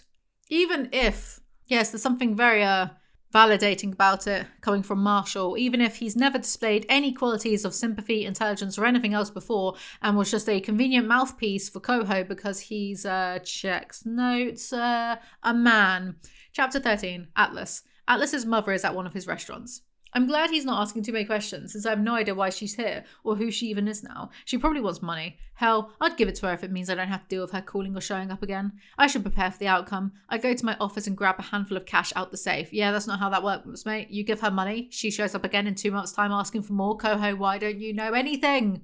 But of course, I forgot, no character can take action against their family because Coho doesn't believe in that, so it's an endless carousel of drama. She looks at me pointedly. I can't find Josh. I was hoping you talked to him. Oh, how predictable. How predictable. Atlas has a secret half-brother he's unaware of, and it's clearly who has been vandalizing the restaurant. I've read enough shitty novels to know when a secret family reveal was in the works. His brother is 11... So, of course, Atlas, he's going to become a father to him. He's going to become a father. I don't care about annoying kids, Coho. Mum has conveniently been living in Boston for the past decade, not Maine, because it's convenient for the plot. Atlas agrees to look out for Josh, storms off from his mother, and speaks to Lily on FaceTime. Again, Coho, are you being sponsored or... Atlas offers to give Lily a quick hug at her flat or house. I don't know how she lives. Chapter 14, Lily. I can barely work social media, much less keep up with slang. I swear I'm the most out-of-touch millennial I know. It's as if I skipped right over to Gen X and into boomer territory. I'm a boomer millennial. A boolenial. Oh, God. That is some boomer humour. Hell, my mother is a boomer and probably knows more about these things than I do. Coho, you are a filthy boomer. Be quiet. Then Atlas comes round. He even looks good, all distorted. He even looks good, all distorted through a peephole. He gives her the hug, and she gives him more journals to read, which is great for us, means I don't have to waste time recapping, makes this book go by quicker, so it's fine for me. Rob said there's a really good novel where a woman with trauma gives her love interest her journal to read. It's called The Tenant of Wildfell Hall by Anne Bronte, and it's more feminist than Coho will ever be. It was also written more than 175 years ago. It's nice to see we're not going forward. I close the door and press my forehead against it. I feel all the familiar feelings of a crush, but this time those feelings are accompanied by worry and hesitation, even though it's Atlas. And Atlas is one of the good ones. Poor noble Atlas. Coho hasn't spent enough time online with Gen Z to know that one of the good ones is generally used by bigots to describe anomalous members of the outgroups they hate and vilify. But I think this crush is a sign that Atlas might be able to give back what my father and Raoul took from me. My stomach moves from the flutters Atlas left me with to what feels like a 6-foot drop on that thought, because I know how that would make Raoul feel. The more joy I get from my interactions with Atlas, the more dread I feel about having to break the news to Raoul. Get a restraining order. Of course, she can't get a restraining order because plot, or what would be plot in any other story, but we don't have that here.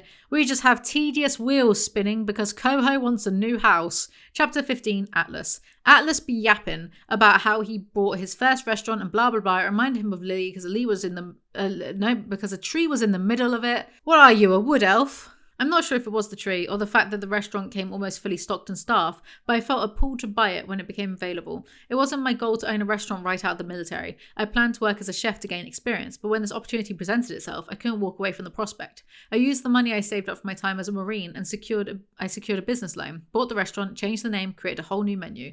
Sometimes I feel guilty for the success Bibbs has had, like I haven't paid my dues. I didn't just inherit the staff who already knew what they were doing, but I inherited customers as well. I didn't build it from the ground up, which is why I feel a heavy amount of imposter syndrome when people congratulate me on the success of Bibbs.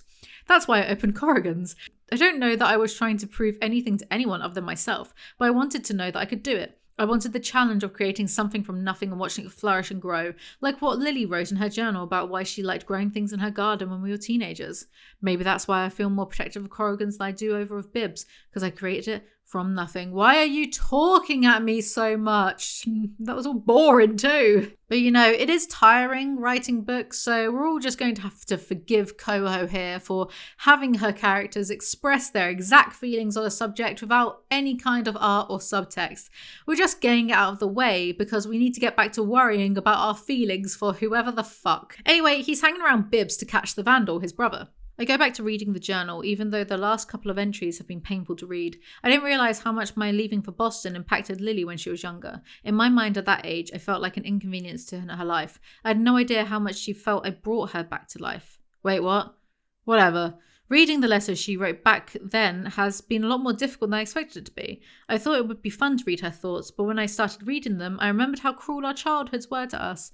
I don't think about it much anymore because I'm so far removed from the life I lived back then, but it's like I'm being thrown back into those moments from every angle this week, it seems. The information in the journal's entries, my mother, finding out I have a brother, it all feels like everything I've tried running from has formed a slow leak that's threatening to sink me. He is just telling me stuff and it's kind of boring. I tried to read this passage 3 or 4 times to, make a joke about it, but the guy is so boring. He's like the Al Gore action figure in The Simpsons. You are hearing me talk. More journals. This time Lily's last one about Atlas being beaten by her dad. Atlas has nothing interesting to add about it. Then the vandal arrives and Atlas confronts him. It is his little brother, so he makes him food and Josh tells him a few things the mother said. She told me you left because of me. She said you didn't want a brother. Right, so the mother is basically a cartoon villain. Isn't it funny how Lily's dad is abusive and a rapist, but she still has a few good memories of him? And Coho's own dad was abusive, and but that's okay because they had a good relationship, But any woman who doesn't suit motherhood is a cartoon villain beyond redemption. See also Verity. So it's so clearly more of a sin to Hoover to be a bad mother than a bad father. Atlas takes Josh in. I've just realised Josh is a completely normal name for the kid. It's like Coho isn't even trying anymore. He's smiling when we make it back to my car. I'm smiling too, until I feel a sharp stab of worry in the centre of my gut. I've known him for half an hour. I've known of him for a fraction of a day. Yet I suddenly feel like I'll be protective of him for a lifetime. Oh good, he's basically become the dad. An overreactive dad. Thank God Josh isn't a girl or he'd be guarding her virginity too. will Josh adopt him and make sure they never see their mother again? Because abusive dads must see their kids, but mothers are worse than rapists. Chapter 16, Lily. You lose your mornings after having children. More reasons to not then. Coho doing her bit of antinatalists everywhere. But now that I have Emmy, her early morning cry rips me out of bed and I become her gopher before I even have time to pee. I rush to change her, rush to clothe her, rush to feed her. By the time I finish with morning mother duties, I'm late for work and barely have the time to do those things for myself. It's why I cherish Sunday mornings. It feels like the only day of the week I get any sense of calm. Really selling this to your teenage audience, aren't you? Sometimes, like right now, she falls back to sleep and I just stare at her for long stretches of time, marvelling at the wonder that is motherhood. I grab my phone and take a picture of her to text to Ryle, but I hesitate before hitting send. I don't miss Ryle at all, but it does make me sad in moments like this that Ryle doesn't get to do this with us, or that I don't get to share in the joys they have together. There's nothing better than adoring the child you made with the person you made them with, which is why I always tried to text him pictures and videos, but I'm still upset about last night and I don't really feel like reaching out yet. I saved the pictures for a more peaceful day. Fucking Ryle. Divorce is difficult. I knew it would be, but it's so much harder than I anticipated. And navigating divorce with a child in the mix is a million times trickier. You're stuck interacting with that person for the remainder of your life. You have to either figure out a way to plan birthdays together or figure out a way to be okay with having separate holidays. I'm not joking when I tell you this book is just pages of Atlas or Lily talking at us because Coho doesn't have a real plot or narrative to fall back on this time. It's just babbling, recycling the same points, over and over. By the way, what's so wonderful about having this child? All I've heard is that she's an emotional burden, anchoring you to an abusive toddler, keeps you awake all the time, and needs you for everything. Can Coho articulate what Lily actually loves about the child, or is this yet another lazy gesture at a sentiment without her having to do any work at all? Forget it. Forget I asked. You can't snap your fingers and be done with the person you married and divorced. You're stuck with them forever. Or if you don't have a kid, you're not stuck to the person you divorced forever. That's kind of what a divorce is, you idiot. I'm stuck dealing with Ryle's feelings forever, and frankly, I'm growing tired of always feeling sorry for him, worried for him, fearful of him, considerate of his feelings. There was a solution to this. You think you're tired? I'm tired. I don't even know Ryle, but I've heard all about him over and over and over again. I cannot escape you. This is like Bill Murray in Groundhog Day, except if he had to sit next to the bickering engaged couple in the diner all day, every day, and they never got over their tiff. My phone vibrates. It's my mother calling. I slide softly out of the bed to walk towards the living room before answering it. Hey, can I have Emerson today? I laugh at her blatant disregard for her daughter. Now she has a granddaughter. Ew. Her mum and Rob come to take Emmy. Does Lily actually spend any time with her infant, or the plot device is transferred from Lily's care so she can presumably fret over the same problem again and again, whether it's Ryle or the sentient soggy sandwich bread that is Atlas? No, it's a hand-me-down from Riley, actually. It's nice that Riley is 6 months older. We haven't had to buy Emmy many clothes because Alyssa gives me more than enough of Riley's. And they're always in great condition because I don't think Riley ever wears an outfit twice. This doesn't endear us to Alyssa. Emmy is wearing the outfit Riley wore at her first birthday party. I was hoping it would eventually be passed down to Emmy because it's adorable. It's a pair of pink leggings with green whole watermelons on them and a green long sleeve top with a pink slice of watermelon in the centre of it. Oh my god, who cares? As Coho just described, those terrible clothes more than the things Lily likes about her own baby. I'm thinking about asking Atlas what he's doing right now. We can maybe grab lunch since we're both off today and I'm kid-free. Don't kid yourself, Lily. You've been kid-free most of this book. Was Hoover writing this around the same time her own son was being accused of sexual harassment? Was she subconsciously regretting motherhood just in case that thing hurt book sales? What does she love more? Her perfect little angels, grown men, or being a New York Times bestseller? I know which I'd pick. I don't dare tell her I might sneak away to meet a guy. She'd ask me questions well past the botanical garden closing hours. Yeah, I'll probably just sleep. I'll keep my phone on though. Have fun.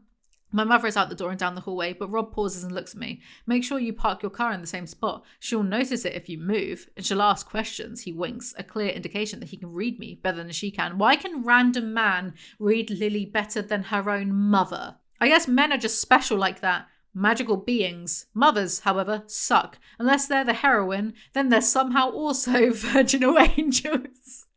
She calls Atlas on FaceTime again. Is this possibly because Hoover wrote this during the pandemic? Are you that transparent, Hoover? Also, from the wiki for this book, In its starred review, Publishers Weekly called it a stunning sequel that showcases the author's talent for creating nuanced and empathetic characters. Go fuck yourself. Her characters are about as nuanced and empathetic as the racist uncle ranting at a Christmas table. Marianne Swain of the Daily Telegraph gave the novel 2 out of 5 stars, describing Hoover's writing quality as closer to 50 Shades of Grey, a strange mix of twee and graphic, plus the added irritant of solemn therapy speak pronouncements. Swain also lamented, she, Hoover, favours blunt dialogue and inner monologues over descriptions, subtext, or character development. That's more like it. I actually felt threads of my heart tying themselves back together. I hated when he called me over video chat for the first time, but now it feels like the natural thing to do. I always want to see his face. I like seeing what he's wearing and where he's at and the faces he makes when he says the things that he says. Again, what are you, 5? And I like dinosaurs. I like when the lights at the fun fair are bright, but I don't like bananas. An essay by Lily Blossom Bloom, age 25. I'm already smiling when I hear the sound that indicates he's answered the call. Can you not just say I smiled when he picked up the phone? What is this sentence? Why did you try to say it in the most convoluted way possible? It doesn't make you smarter. It has all the subtlety of Jordan Peterson's constant verbal diarrhea. It's like that one time I was listening to Diary of a CEO, never again, don't worry. And he really opened his interview by saying something along the lines of, and I'm barely exaggerating, I'm not exaggerating actually, something along the lines of, what is it? What thing can you tell me about yourself that gives me a better understanding of who you are as a person in this moment? He said something like that and I turned it off. I was like, shut up. If you want to know something about yourself, sit on your bed one night and say, what's one thing I'm doing wrong that I know I'm doing wrong, that I could fix, that I would fix? You were starting to talk in your relationship in a more truthful manner.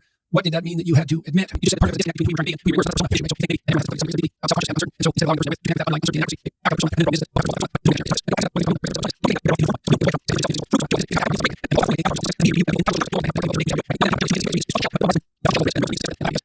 nothing of what's being acted out reflects a true underlying reality.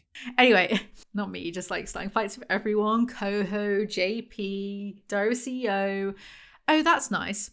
Closer to the restaurant means closer to me. I wonder how far apart we live now. Are you cooking?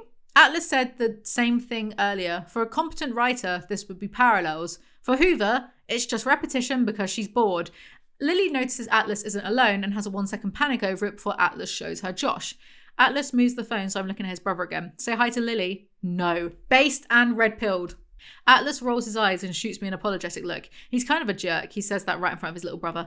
Atlas, I whisper, shocked at every part of this conversation. Shut up. It's okay. He knows he's a jerk. Faux morality. I'm a holy mother. Bullshit. Little kids can be arseholes too. Get real, Lily. You'll find out when generic baby is older. When it registers that we're both off work and I don't have Emmy, he sighs like he's bummed. You mean you actually have a free day? Oh no, I can't hang out with my soulmate. I have to look after a kid I've just found out about or whatever. The stakes are so high. Oh my God. How will they ever overcome this? How will these two successful business people with days off ever get together?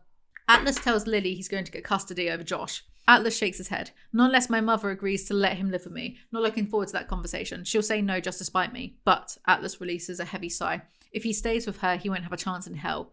He's already harder than I was at that age. Angrier. I'm afraid of what that anger might turn into if he doesn't gain some stability in his life. But who's to say I'm capable of something like this? What if I mess him up more than my mother has? Faux humility and neurosis. As long as you don't burn him with cigarettes or lock him in a freezer, you'll be fine. You won't, Atlas. You know you won't. He accepts my reassurance with a quick flash of a smile. That's easy for you to say. You're a natural at this whole raising kids thing. That's because she's a woman. You know, well, despite her constantly forgetting she has a child or being able to articulate a single thing she likes about, the way Atlas silently mouths the words goodbye in return is sexy as how. Calm it down with the evocative descriptions, Coho. When I end the call, I fall into my bed and sigh. Why are you like this? And that poor kid, it's like Atlas all over again, as if one kid feeling that unloved by their mother wasn't enough. Yeah, she's the devil because female, but your rapist ex is doing a fine job of parenthood. But you know, there's nothing that can be done about it because families always have a right to see their relations. Otherwise, the whole conceit of this book falls apart. My phone chimes, indicating I have a text. I smile when I see it's from him. I smile even bigger when I see how long the text is. I don't know, I just hate how it's written. I smile even bigger at this shitty writing and the phallic nature of this text. So long threatening. So Atlas. I'm just going to show all of you kicking and screaming that Hoover is a bad writer. I will go as low as the bar is for her men, lower than the Mariana Trench. Thank you for being the most comforting part of my life right now. Thank you for always being the beacon I need every time I feel lost. Whether you mean to shine on me or not, I'm grateful for you. I've missed you. I absolutely should have kissed you. Respectfully, Lily has done nothing. Number 1, you should have kissed her, you ineffectual dweeb. Number 2, Lily could be replaced with an IKEA lamp in this story and it would play out the same. She has no defining traits and Atlas would still see her shining ahead of him. Chapter 17, Atlas. Josh doesn't trust me, but I'll wear him down. Oh, steady on, Atlas. He's not a female romantic lead. Atlas is trying to get to know Josh, but Josh isn't too recipient to it. But then again, would you be? Imagine that milky, faceless entity trying to commune with you. Harrowing. Josh breaks eye contact and forks more pancakes into his mouth. Manga, he mutters. That surprises me, but thanks to Theo, I actually know what manga is. Atlas, you're 27. Of course you know what manga is. Coho, is that you talking? Did you forget Atlas isn't a 44-year-old woman? Atlas is coded as a conservative Christian hero from a 60s film. He says things like shucks and would have called his father Sir. His favourite show is One Piece, by the way, probably because that's what came up first when Hoover Googled manga. What are you interested in? He nods towards the plate, other than cooking. I don't know how to answer that. Most of my time is given to my restaurants. Whatever time I have left over is spent on house repairs, laundry, and sleep. I like the cooking channel. Josh chuckles. That's sad. Why? I said besides cooking. How are you getting roasted by a 12-year-old? Anyway, Josh has been sneaking inside the restaurant to sleep in the office couch for 2 weeks, and Atlas didn't know because he couldn't be bothered to upgrade the security. I hope this whole plot line ends with someone stealing his entire restaurant from him. It's completely gutted, even down to the tiling on the walls and one confused kitchen porter sitting on the floor in his pants because they took all of his clothes. Atlas calls their mum to let her know Josh is alive. You want him to stay there with you? The way she puts the emphasis on that last word makes me wince. This is going to be harder than I thought. She's the type of person who fights for the sake of fighting, no matter what outcome she really wants. Cartoon villain. Let me at him! Let me at him! Plant some kitchen-grade cocaine in her house and get her raided by the cops. Problem solved. She says to bring him back and then hangs up. He picks a hole in his sleeve, avoiding eye contact with me when he says, I wouldn't blame you for being mad at me. I cost you a lot of money. You did do that, I say. Those croutons were expensive. Josh laughs for the first time this morning. Dude, those croutons were delicious. Out of all the quirky jokes and lighthearted moments that could have been in this book dealing with the fallout of a divorce due to DV and SA, this is the one Hoover went with. Atlas takes Josh to his mother so that his mother can't call the police on him and gives Josh a credit card for emergencies. A 12-year-old with a credit card. I'd like a hotel room, please, with an extra large bed, a TV, and one of those little refrigerators you have to open with a key. Yes, sir, you'll need a major credit card upon check-in. Credit card? You got it. Then he sees his mum slap Josh. She has no idea I'm behind her. I wrap my arm around her waist and pull her away from Josh by picking her up and dropping her onto the mattress behind me. So he does a suplex on her, a la Odysseus, and then takes Josh away. I saw her slap you, but where's that cut come from? I think I hit the TV stand. Slow and steady, Atlas. I put my car in reverse and back out the parking lot. We should swing by the emergency room and have them check out your cut. Make sure you don't have a concussion. It's okay. I can usually tell when it's a concussion. What in the trauma porn is this now? You know, this is pretty judgmental writing regarding a woman who isn't a bad person, just someone who repeatedly does bad things. After all, there are no bad people, are there, Hoover? Just people doing bad things. Ha! He takes him to the hospital anyway to document it. Chapter 18, Lily. It's been 5 days since I've seen Atlas. I try not to stress over how busy we are because I know it will get better once I'm comfortable enough to let him spend time around Emmy. But the responsible thing to do is to let Emmy's father know when I start seeing someone else before I bring anyone around her. We are 50% of the way through now. And how are we still on this problem? Is this book called The Day That Lily Stood Still? I refuse to admit that an adult wrote this book. Lily and Atlas are both in their mid-20s. They can go a few days without seeing one another. Codependent idiots. Luckily for us, Ral has taken Emmy to the zoo, so we don't have to spend our time with generic baby. Alyssa laughs, but then she looks at me curiously.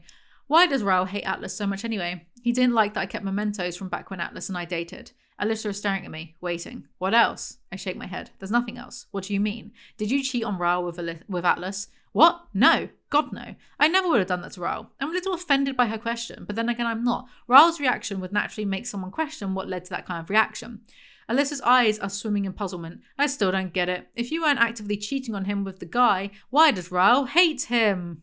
Generic male insecurity and lazy writing that reaches limply for drama because it's so drunk on white wine, cheap boxed white wine at that. Anything else would be too much effort. She makes an annoyed face only siblings could reserve for each other. What does this first sentence mean? Does it mean that Alyssa sees Lily now as a sibling? What does it mean? I never wanted to ask because I thought you were ashamed that you cheated on my brother and just didn't want to tell me. There would be no shame in cheating on Raoul. I think you should just rip off the band-aid. She points at my phone on the counter. Text Raoul right now and tell him you're dating Atlas. He'll get over it. He doesn't have a choice. This is something I need to tell him in person. You're too considerate. You're too naive. If you think Raoul is going to get over it, you don't know your brother very well. Pros, a text is safer as she's far away from Raoul. Cons, he is currently at the zoo with generic baby and might get so mad he feeds her to the wolves. I've never claimed to, Alyssa sighs and drops her chin into her hand. Marshall told me he told you I cheated on him. I'm so glad she's changed the subject. Yeah, that was a shock. Drunken mistake. I was 19. Nothing counts before you turn 21. Oh, Coho. Yep. She hops on the counter and starts swinging her legs. Tell me more about Atlas. Tell me like I'm your best friend and not your ex-husband's sister. And we're back to this conversation. That was a quick break. You sure this isn't awkward for you? Why? Because Raoul is my brother? No, not awkward at all. He should have been nicer to you. And then you wouldn't have to date Greek gods. Should have been nicer is an understatement of the century. Remember when my dopey old brother threw you down the stairs and later tried to rape you? What a meanie. Also, I love that the dialogue is still reminding us of the relationships between characters because we can't be trusted to remember ourselves. Raoul is Alyssa's brother and Lily's ex. Really filling up them pages, Coho. Serve me some more slop. Prison grade slop, I beg of you. Give me the mystery meat. Kill me. Atlas comes by with lunch for Lily and Alyssa. I have no idea what she's referring to until I looked at Atlas and he's grinning. I had a poster of Adam Brody on my bedroom wall the first time Atlas came to my house. I shoved Atlas's arm. I was 15. Isn't it funny how Lily is played by Blake and Blake was in Gossip Girl and Leighton was in Gossip Girl and she's married to Adam Brody and he's better than Ryan Reynolds. In your face, Hoover. She's not a ride or die friend, nor is she a ride or die sister. That's what I love the most about her, because I'm not a ride or die either. If you do something stupid, I'm going to be the friend who tells you you're doing something stupid. I'm not going to join you in your stupidity. Coho, literally when? Atlas has enrolled Josh into a local school. Alyssa invites Atlas to a wedding, not hers, as Lily's date. Atlas perks up. A wedding, huh? A sly smile plays on his lips. You plan on sleeping through it? I immediately blush, and that makes Alyssa curious. Atlas turns to her and says, she didn't tell you she slept through our first date. I'm not even looking at Alyssa, but I can feel her staring. I was tired, I say, excusing the inexcusable. It was an accident. I would absolutely need more of this story, Alyssa says. Do you actually? Because honestly, it's so boring you'll be asleep by the end too. The absolute brass balls on the team who allowed this book to be published. Hoover is now recycling non-events to fill up pages. I can. Atlas does this thing with his eyes where he briefly looks like he wishes we were alone. What is the thing, Lily? What is it? What thing? Describe it. Tell us. Use your words. What's wrong with him? When I glance at Alyssa, she's staring curiously at the door Atlas just disappeared out of. What do you mean? Why isn't he married? Why isn't he have a girlfriend? Fuck off, Alyssa. What's wrong with them? They're single. They're single with their Shane Mason. There's got to be something wrong with them. Shut up. Alyssa stares at me for a beat, then says, I'm happy for you, Lily, but she's frowning. Marshall is going to like him too. He's so likable. She says that like it's the worst possible outcome. And that's a bad thing? I don't know if it's a good thing, she says. This whole thing is muddled. You know that. I don't need to explain it to you. But I can absolutely see why you're so hesitant to tell Raoul. Knowing his ex-wife is sharing a bed with that block of perfection has to be extremely emasculating. I raise a brow. Not as emasculating as beating your wife should feel. I'm a little shocked when the words come out of my mouth, but I can't take them back. I don't think I need to though, because luckily my best friend isn't a ride or die sister. Rather than be offended, Alyssa agrees with a nod. Touche, Lily. Touche. What the fuck? Chapter 19, Atlas. I have no idea if 12 is too young to take an Uber. I've been watching the Uber on a map. Babe, if your audience knows what an Uber is, then we also know how it works, okay? He introduces Josh to Theo, but they already know each other because he's at Josh's new school, and they also have manga in common. They don't end up together though, so that's one expectation subverted. Atlas gets Josh to wash dishes to pay his debt over the vandalism. Theo tilts his head. You're asking me if your brother is nice? Shouldn't you know? I just met him. Yeah, me too, Theo says. And you're asking me a loaded question. Kids are mean sometimes. You know that. Are you saying Josh is mean? There are different kinds of mean. Josh is the better kind of mean. I'm not following at all. Theo can see that, so he expands.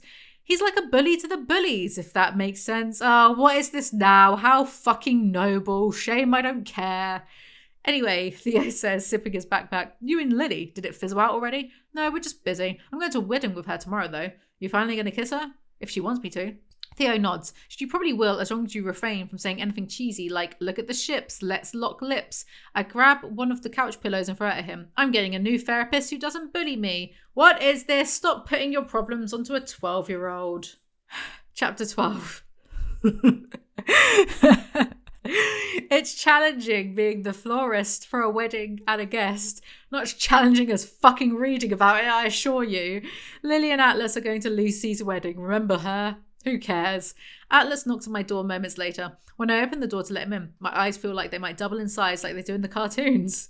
Like they do in the cartoons. He gives her a bouquet of cookies. I'm not sure why, it's not her wedding. Atlas sees Lily's heart tattoo on her collarbone for the first time and she thinks he's going to kiss her, but then he stomps off to the living room instead.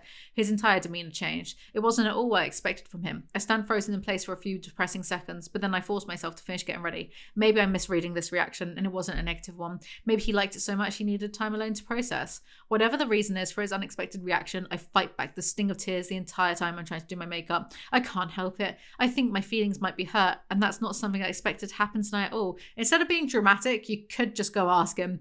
Then he's happy to see her again, so she actually does confront it and ask him what's wrong. Small success. He's upset at Ryle because he worked out that Ryle bit Lily's tattoo in the last book. When Atlas turns to me again, I can see the hard set of his jaw and the veins in his neck when he says, how am I supposed to be civil around him, Lily? There's guilt in his voice when he whispers, I should have been there for you. I should have done more. It is not too late for you to go beat up Ryle. Sometimes violence is the answer.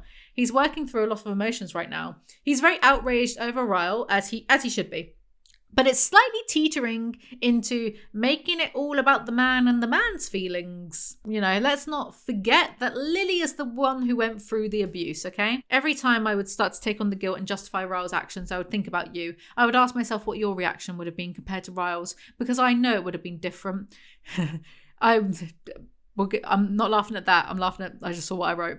If I would have laughed at you under the same circumstances that I laughed at Ryle, you would have laughed with me. You never would have backhanded me. And if any man on this planet gave me their phone number as a way to protect me from someone they feared was dangerous, you would appreciate them for that. You wouldn't have pushed me down a flight of stairs. And if the journals I let you read were about another boy in high school besides you, you would have teased me. You probably would have highlighted lines you thought were cheesy and laughed about them with me. I stop speaking until Atlas brings his focus back to mine. Then I finish. Every time I doubt myself and think that what Ryle did to me was in any way deserved, all I had to think about was you. I think about how differently each scenario would have been if it were you, and that helped me remember that none of it was my fault. You're a big part of the reason I got through it, even though you weren't there. Pretty sure she did not do any of that in the first book, or much of it. Pretty sure. Well, whatever, Hoover. Rewrite Lily's story to make it about Atlas somehow. Haven't seen a retcon this bad since Izzy-Yama decided Attack on Titan was actually about Mikasa instead of Eren. But okay. Also, very soulless dialogue too. It's like she's given that self-help book to Lily to read out loud. Atlas then kisses her after all of this romance. His mouth and his touch are familiar since we've done this dance before, but completely new at the same time because this kiss is made up of a whole new set of ingredients. Is it a dance or is it a recipe? Make up your mind, Hoover. If you wanted to keep the dance metaphor, you could have changed new set of ingredients to new set of moves, but whatever, guess I'll just go fuck myself instead. Chapter 21. Atlas. They keep snogging, though Atlas silently seethes in the back of his mind about Ryle's abuse. Well, at least someone's taken it seriously in this book. Shame it has to be another man, though. They go to the wedding. I can't really say how the wedding went because I was more focused on Lily than anything else. Not that we hear about the wedding. Not that we hear. Everything about this book is an afterthought. Any other novelist could have crafted a meaningful setting, but Coho's just checking her cupboards to see what's still in date. See? I can stick to a motif. It's not that difficult. They leave a paragraph later and we hear nothing about Lucy's wedding at all. Not even a description of how the flowers are. The same ones that Lily provided from her shop. Nothing. Atlas gives Lily a piggyback up to her apartment because this is an indie rom-com and not the sequel to a serious piece of literature with themes and DV. He calls Josh, who is with Theo. Who was that? Theo. How old is he? 12. You talk to a 12-year-old about us? She seems amused by this. I take a glass of wine from her, and right before I sip it, I say, he's my therapist. We meet every Thursday at 4. She laughs. Your therapist is in junior high? What's weird? Having you here? Not having a kid here. I'm not used to having free time. Really? Because it seems like you do, in fact, have a lot of kid-free time so far. They go to bed. Chapter 22, Lily. Lily doesn't know what to do because she's not had sex in ages, and she thinks that like they've changed it now, I suppose. Atlas laughs. Then he saunters towards the bed because, of course, he can't walk in an unattractive way. Every move he makes is sexy. Him removing his suit jacket right now is sexy. He tosses it into my dresser and kicks off his shoes. God, even that was sexy. Then he sits down on my bed. Let's talk. He leans against my headboard, then crosses his ankles. He looks very relaxed and sexy. I actually rolled my eyes reading this. Like, doesn't that screenshot just sound like me making fun of Coho? This sounds like something I would write, to be ironic. Lily goes to change clothes in a dark closet, but her dress gets stuck over her head because of fucking course it does. Of course it does. I'm standing in my bra and panties or a dress halfway over my head, but this is what I deserve. This is closet karma. This is truly, truly, truly Wattpad tier. Atlas untangles her from her dress and they start getting it on. The feel of him against me only makes me more desperate for him, but he treats this like he used to treat our makeout sessions, with patience and appreciation. Like making out is enough and that it's just a privilege to be just kissing me. Oh my god, it's so like Edward. It's like, do you know what I mean? Like kind of control, like she's out of control and sexual, but he's patient and he's taking his time. And do you know what I mean? Like he's kind of in charge of her.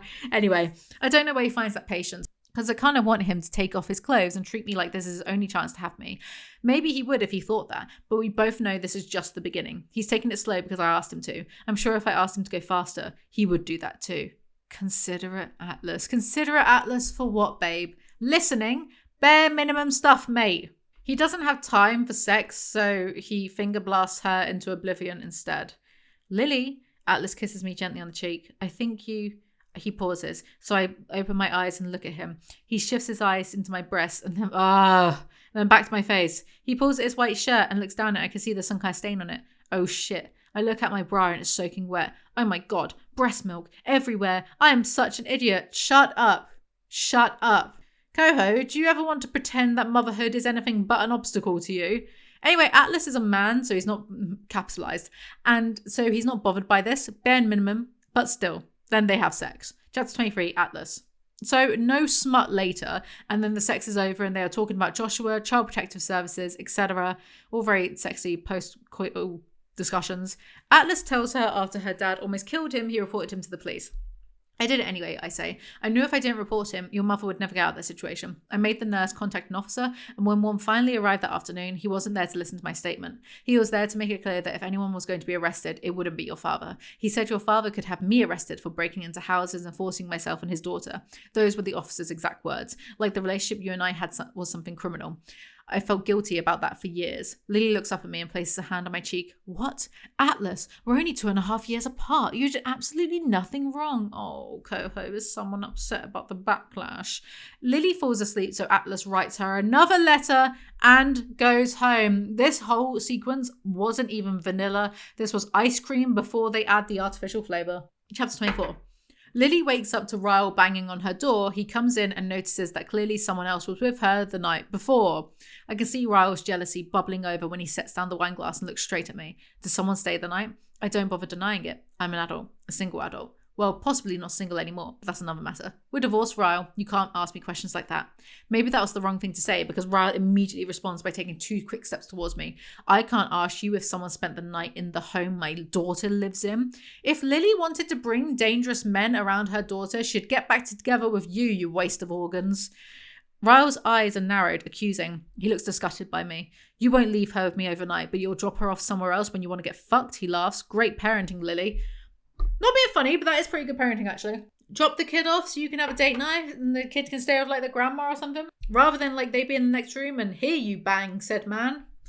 Now I'm getting angry. This is only the second time I've ever left her over a night since she was born almost a year ago. Don't shame me for taking a night for myself. When I do take a night for myself, what I do during that time is not your business. Ryle has that look in his eye, the distant void that always took over right before he'd go too far. My anger instantly turns to fear, and when Ryle can see that I'm backing away from him, he releases this sound of rage, a guttural, angry noise of frustration that reverberates in the room. He leaves my apartment, slamming the front door shut behind him. I hear him yell the word fuck in the hallway. Don't worry, I'm sure it will be justified somehow. He can't possibly help the monster inside of him. He storms back to be an even bigger shit. Is it him? I can feel my heart catching my throat when he asks that. He doesn't say Atlas's name, but who else could he be referring to? I don't immediately deny it, which is enough of a confirmation for him. Ryle looks up at the ceiling briefly, then shakes his head. So I had a right to be concerned about him the whole time? The entire past few minutes have been a rollercoaster of emotions, but nothing has been as tumultuous as the question that just left his mouth. I take a few steps until I'm standing in my doorway, prepared to close the door on him as I say my piece. If you truly believe that I would have been unfaithful to you, then go ahead and believe that. I don't have the energy to keep convincing you otherwise. I've explained this to you before, so I'm not saying it again. I would never have left you for Atlas. I didn't leave you for Atlas. I left you because I deserved to be treated better than the way I was treated by you. I go to close the door, but before I can take a step back, Ryle moves forward and pushes me until my back is flat against the open living room door. His eyes are filled with fury when he slides his left hand, trigger warning, to the base of my throat, applying pressure as if he wants to hold me in place. He slaps his right palm against the door by my head, and it scares me so much I immediately squeeze my eyes shut, not wanting to see what's about to come next. Just a friendly reminder that Coho fell in love with Ryle. She was sad when she couldn't find a way to justify then ending up together. He pins her to the door but stops himself from doing anything more, and then he has a boo-hoo about being such a waste of space, so she locks him out of the apartment and rages to go meet her daughter and mum just in case Ryle goes after them. Whilst waiting for her mum, she reads Atlas's letter. He doesn't say anything interesting, but how could he possibly say anything interesting? His entire personality is based around affirming her greatness, and he can't act without her approval. The man doesn't even have hobbies or friends that aren't children. He is so dull. It's a good thing he's a literal deity who can flick off his shoes sexily. She tells her mum about Ryle's attack attempt. I almost wish something would have happened so I could have reported him this time, but then I feel like an awful mother for thinking that way about her father. Tough shit! Your little girl's dad is a bellend. So then they just go on about Lily's mystery boyfriend. Hello? Can we get back to the problem at hand? That is, Ryle? Restraining order? No one? Chapter 25, Ryle. Nope, not Ryle, that would be weird. Atlas. Atlas is parenting Josh, it's not interesting. Lily rings asking if she and Emmy can go to his. He says yes, come round. She goes round, tells him about Ryle. She stops talking. For the first time, I notice her hand is trembling. God, I hate him so much. Atlas. Just kill Ryle, but do it in a drink driving accident so Coho can make you entirely blameless. He doesn't deserve unsupervised visits. You need to take him to court. It, of course, takes a man for Lily to start to see sense. I would be lying if I said this wasn't a little surreal. Deep down, I know that Lily and I are going to work out. She's my person and I am hers, and that's something I've known since the first week we met. But looking at Emerson, knowing this child is likely going to end up becoming a huge part of my life, that's a lot to take in. I could be her stepfather one day. I'll likely be more of an influence in her life than her biological father, because Lily and I will eventually move in together. We'll likely marry someday. Bro, could you calm down and let her sort out her ex-husband first? I brush thin strands of strawberry hair behind Emerson's ear and try to understand where some of Ryle's anger is coming from. He can't be clueless to what Lily moving on would mean for his relationship with Emerson. Lily has Emerson the majority of the time, so whoever Lily chooses to bring into her life will also be around Emerson that same amount of time. I'm not excusing Ryle's behaviour by any means. If I had my way, he'd get a job offer in Sudan and we'd only have to deal with him once a year. But that's not the reality here. Ryle lives in the same city as his daughter, and his ex-wife is moving on with someone else. That can't be easy on anyone. While I understand how difficult it probably is for him, I'll never understand his failure to recognise that it's no one's fault but his own. Stop attempting nuance. Ryle is a maniac, and the rationale is also so boring. And also, wait, there's more. Atlas is trying to be nuanced about the dude who just attacked the love of his life, but Atlas can't be nuanced about his own mother. Coho, Thunderdome, you and me, now. Lily has never made a report against Ryle due to his precious career, no doubt, and apparently once a custody arrangement is made, you can't use past evidence to change it. Question marks, I don't know if that's true. So Lily can't bring up the abuse now, or it wouldn't help. Question marks, again, I don't know if that's true. So she goes home. Chapter 26, Lily. You disappoint me, Lily. I'm staring at... So he's like the Joker. Fucking hell. I'm staring at my phone in shock. Is this a joke? You treat me like a monster. I'm her goddamn father. Oh, look, the big smart doctor can't use punctuation. Yeah, Ryle, maybe your point would be more believable if you punched even more doors. Ryle gives her radio silence for a few days before blowing up her phone with rude, drunk texts. The first one was sent at midnight, and the last one is from 2 a.m. Reads, have fun shagging the homeless guy. Yeah, I don't know, Lily. Maybe you should report Ryle to the police. I don't know. It's been several days and he's still big mad about it. It's not going to end well. Ryle then shows up to her work. My heart is hammering against my chest when Ryle approaches. I don't even try to hide behind a fake expression when I look him in the eye.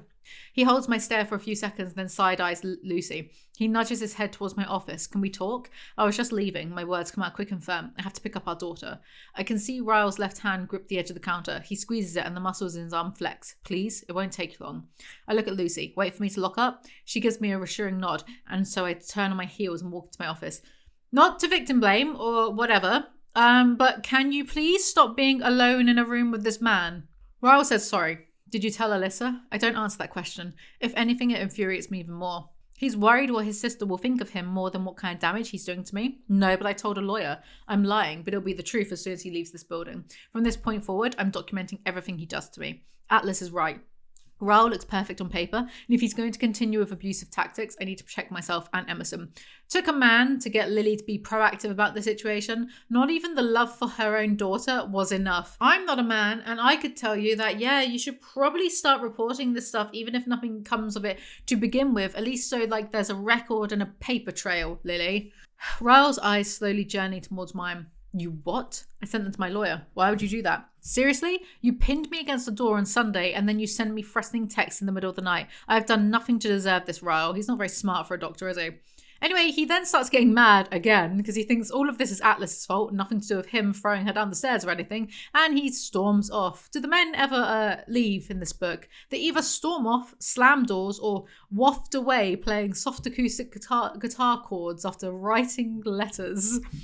A lawyer, I hear him mutter. Let me take one guess as to whose idea that was. He is right in that it was Atlas's idea, but only because Lily isn't allowed to think for herself. When Ryle reaches the front door of the building, he spins around and stabs me with a sharp glare. I'm a neurosurgeon. You work with flowers, Lily. Remember that before your lawyer does anything stupid to threaten my career. I pay for that apartment you live in. How could Hoover character assassinate her darling little angel like this?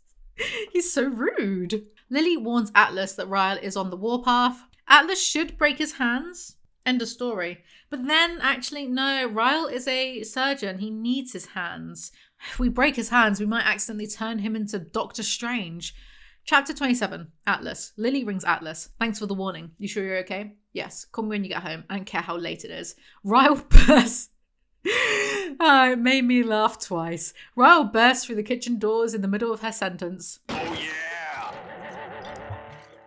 Like, he's literally the Kool-Aid jug thing from Family Guy. What is this? They take it outside and Ryle hits him. You know, Hoover, this is America. Lawsuit. Now. Done. He's about to hit me again, but I back up and he ends up tripping. What a goofy asshole. I don't see anger in his expression. I see a hell of a lot of pain. Oh, I don't care. Ryle wipes blood away from his knuckles with his shirt, and I notice his hand is swollen. It looks like he was punching things before he showed up and hit me. Has he lost his mind? Sorry. My lack of response is getting under his skin. Ryle's face twists in anger. You might have her fooled right now, but you'll have your first fight with her, and your second. She'll see that marriage isn't rainbows all the goddamn time. I could have a million arguments with her, but I can promise you they'll never end with her in the hospital. Ryle laughs. He's trying to spin this to look like I'm the ridiculous one. I'm not the one who barged into his place of work because I couldn't control my emotions. You have no idea what Lily and I have been through, he says. You have no idea what I've been through. Like, Ryle has fully just lost the plot in this book. At least this shows up all of the I can fix him girlies who simped over him in the first book. Also, you know, he's not taking good care of his hands anymore, is he? If he's just hitting things and making them swollen. Plot needs him to be insane now, so whatever. So then Atlas attempts to therapize him. Is this Sex Education, the TV show? Behave. Hello. My name is Atlas.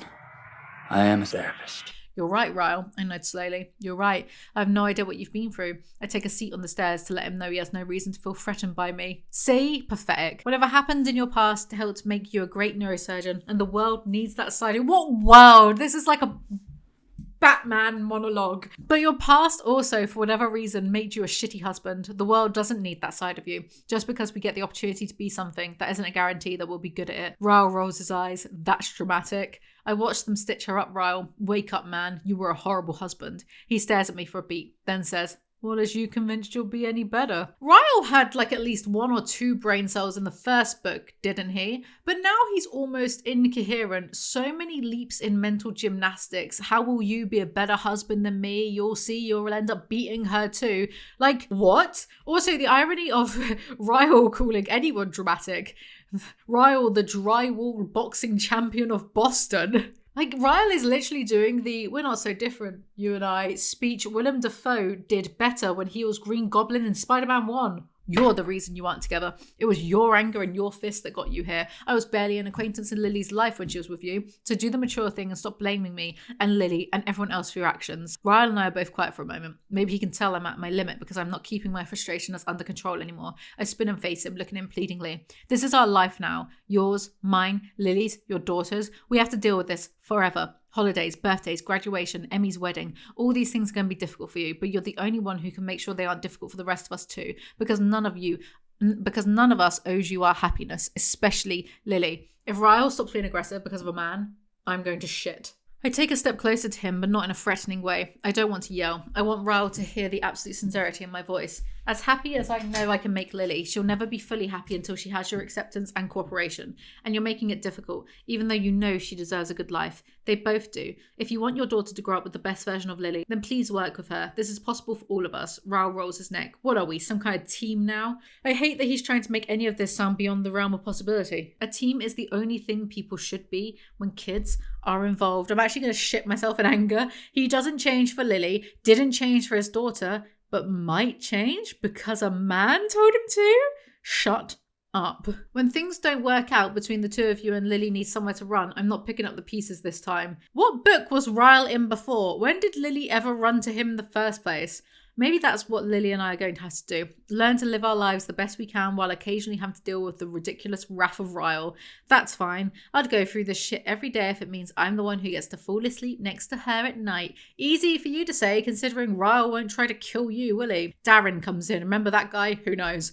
Everything okay now? I shrug. I don't know.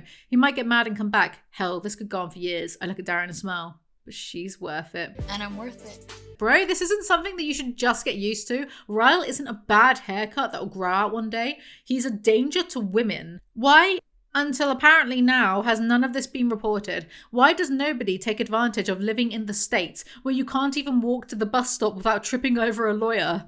He goes to see Lily. She's quiet for a long time. Then she just looks at me with a sweetness that melts over me. I'm convinced you're the only man on the planet who could get punched and then offer the aggressor advice. Stop trying to make Atlas interesting. That ship has sailed. Chapter 28. Lily. Lily is at one of the toddlers, I don't know which, birthday party, and everyone is there, including Ryle. Unfortunately, I don't get the silent treatment for long. Ryle is making eye contact with me for the first time today. I made the mistake of standing alone, so he takes this as an opportunity to walk over and stand beside me. I stiffen, not wanting to do this right now. We haven't spoken since he insulted me while walking out of my flower shop last week. I know we need to have a conversation, but our daughter's birthday party is not the place or the time. Ryle slips his hands into his pockets. He tucks his chin against his chest and stares at the floor. What did your lawyer say? Anger climbed out my chest. I side-eye him and give my head a shake. We aren't having this conversation right now. Then when? He is so annoying, I hate him. Alyssa notices something up, so chats to Lily, and Lily doesn't tell her that Ryle is being an insufferable twit. I wish I could say the same thing for her brother. Sometimes I feel like Ryle has a monster inside him that is on the constant search to be offended. His dark side feeds off drama, and if no one gives him any, he makes it up. Ugh, so relatable. But Ryle is the monster, so ew. I said what I said. Adonis, the beautiful Greek god you're in love with. I laugh again. Wasn't Adonis a product of incest? Oh, don't let a silly thing like incest stop you, Coho. Can't let Penelope Douglas have all the fun.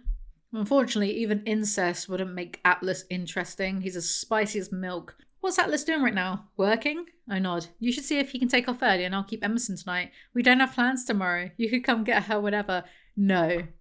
It is so funny to me how she barely spends time with this kid that everyone is fighting over. Every scene featuring this baby is of her trying to get away from it. Little Emmy Blue McGuffin, that thing, shut up.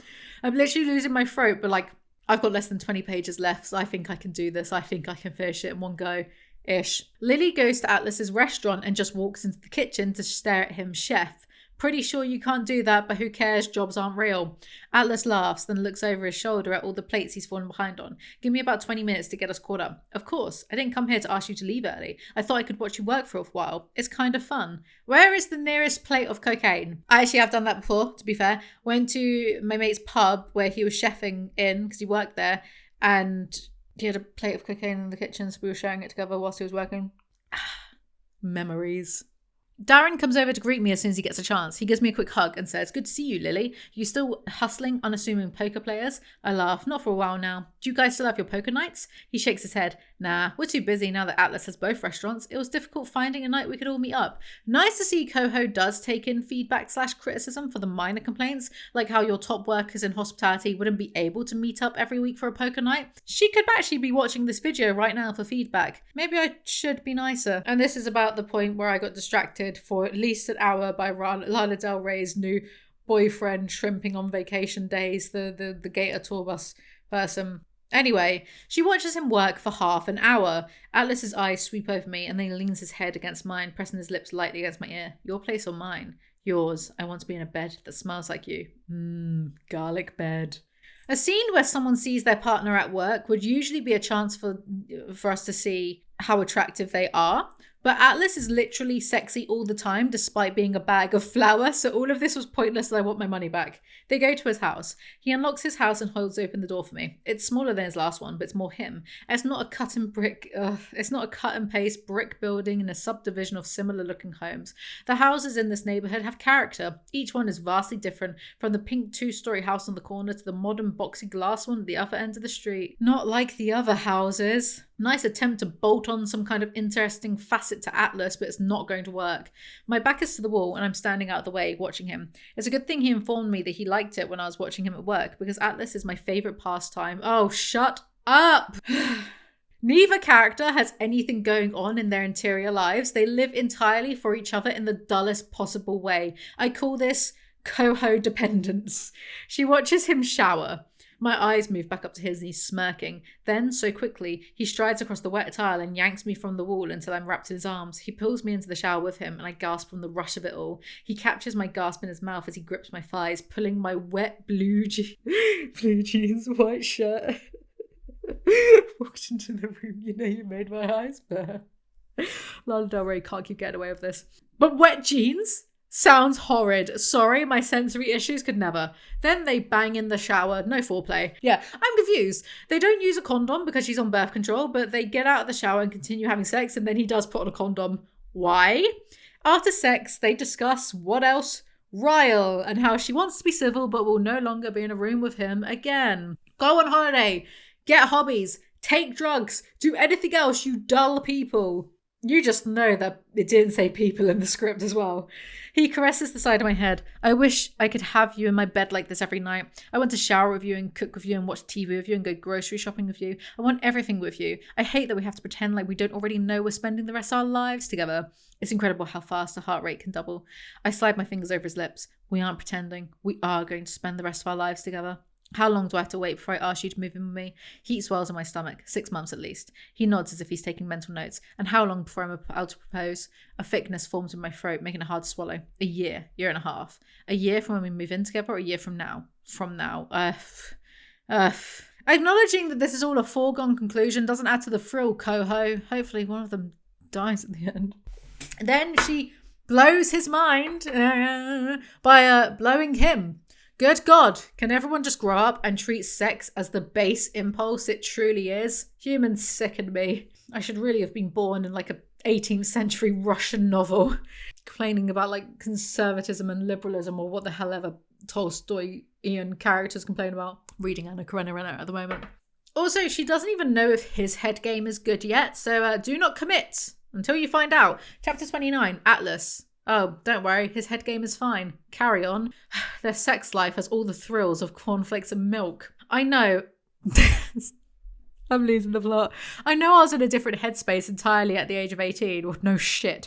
And that had a lot to do with why I didn't feel like I should stick around for her. But I'm all in now. I absolutely hate the idea of taking it slow. I get why we need to, and I don't have to like it. I want her near me every day because I feel absolutely unfulfilled on the days I can't see her. Why do you have a spare toothbrush? Lily asks me. She spits her toothpaste into my sink and winks at me. You have overnice guests a lot? I smile at her and rinse my mouth, but I don't answer the question. I have that toothbrush for her, but I don't want to admit it.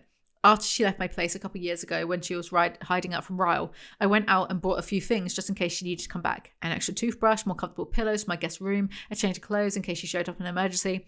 I had a Lily emergency kit, if you will.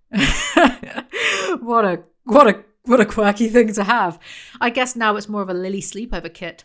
And yes, I brought it all to the new house with me when I moved. I always had a little bit of hope that we'd end up together someday.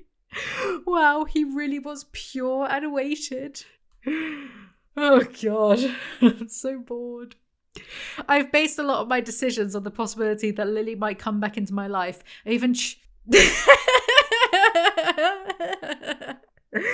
I even chose this house over another one I was considering simply because of the backyard. It looked like a backyard Lily would fall in love with.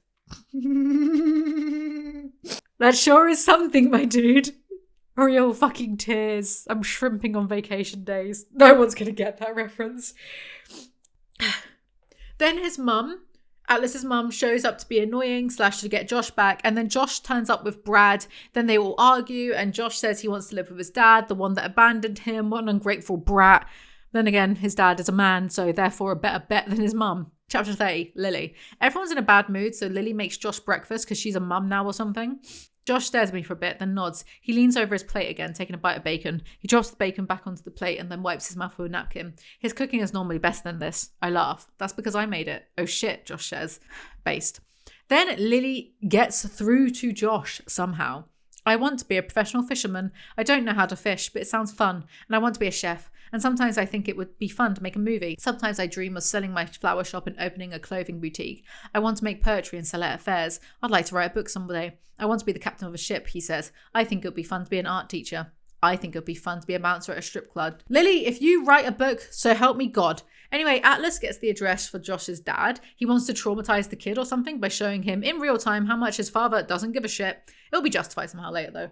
Then Atlas and Lily say they love each other. They've not been saying this through letters or their endless texts apparently, so wow, what a revelation. I'm on the edge of my seat, but only because I'm bent over from crying out of sheer boredom. Chapter 31, Atlas. I just wrote fuck off and I see why now. I thought I just wrote fuck off and then just fuck off to my script. Atlas is going on about getting Josh some self-help books. Untamed, Man Enough, The Subtle Art of Not Giving a Fuck. Mark Manson, Hoover. Really? Explains so much. For those uninitiated, The Subtle Art is not, in fact, subtle at all. And it's like a 12-year-old learning to use the word fuck. Also, Manson once gave advice in a dating book propping up rape culture by basically saying that when a woman says no, she doesn't mean it, wear her down. Not really even paraphrasing that. I, too, was briefly fooled by his YouTube channel until he promoted Rich Dad, Poor Dad in a 30 books that you absolutely should read. And I was like, it's a hack. Anyway, so it's okay to admit it. Sometimes I get fooled by men on YouTube too. Self-help guru. It's kind of like how years ago when I first discovered Jordan Peterson and I was like, oh, these are nice. The psychological significance of the Bible and the psychology behind Disney films. These are nice lectures to watch.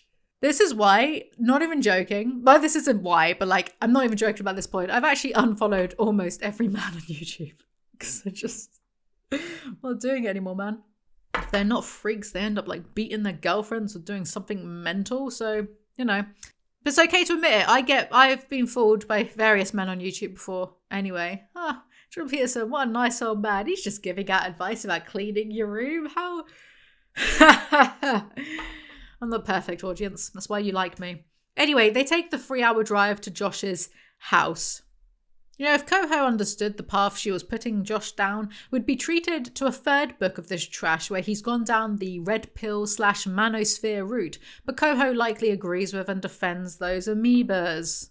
I eventually feel Josh's finger briefly graze an old scar on my arm, so I look over at him. He's staring at my arm, taking in the faded scars that remain from the shit I endured with Sutton and Tim. Josh has never asked me about the scars, though. Did Tim do that to you? I clench my arm and nod. Yeah, but it was a long time ago. How he treats a son might be completely different from how he treated a stepson. That shouldn't matter, right? If he treated you like that, why should he get another chance with me? Weird. That's almost the opposite of what Hoover said in her author's note in It Ends With Us. There's this toxic belief that families should stick together simply because they're family. Did Hoover get this book ghostwritten? Absolutely not. Absolutely, you do not get to change your... Absolutely fucking not. You do not get to change your tune, woman.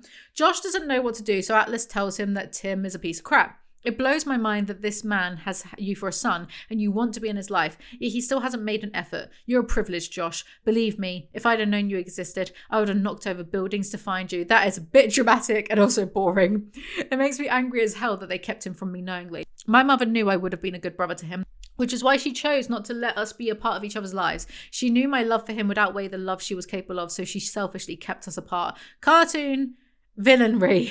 I've given up all hope that a single passage of this spiteful nonsense will be engagingly written.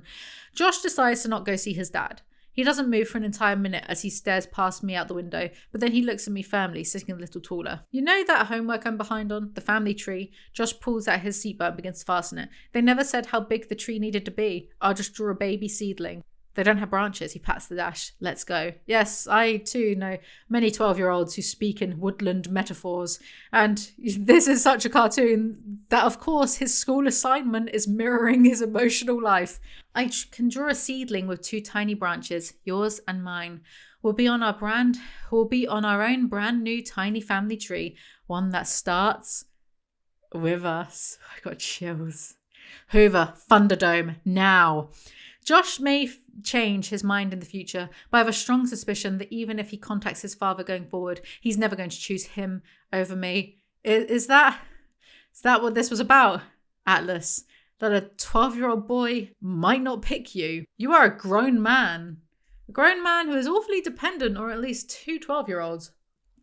So Josh flips Tim off and yells that he's an asshole, and they drive off. Chapter 32, Lily. I have to give Hoover credit. I was writing this at 2 a.m. and I needed bed, but I had to find out what happens next in the sit down with Ryle and Alyssa, so I stayed up. It's not much, but it's honest work. Atlas shows up for a quick drive-by hug, and I'll walk you out. He slings the diaper bag over his shoulder. Emmy reaches for him, and I think we're both a little surprised when she willingly transfers from my arms to his. She tucks her head against his chest, and the sight of it makes me pause for a second. Yeah, sure she did, Coho. I really am going to my restaurant, he says. I asked Sutton to meet me there. We need to have a serious discussion about Josh, and I'd like to do it when it's just me and her. She feeds off an audience, so I refuse to give her one. Wow, I'm actually on my way to Alyssa's to have that sit down with Raoul I told you I wanted. What is this? Problem-solving Sunday? Damn, and to think we could have had this 200 plus pages ago. Any reader at this point should feel like Coho is in the clouds above them, laughing like Mufasa. She goes to dinner. I'm not sure why I'm not scared right now. Maybe Atlas, already having had a conversation with Raoul, has put most of my concerns to rest. Atlas saves the day once again.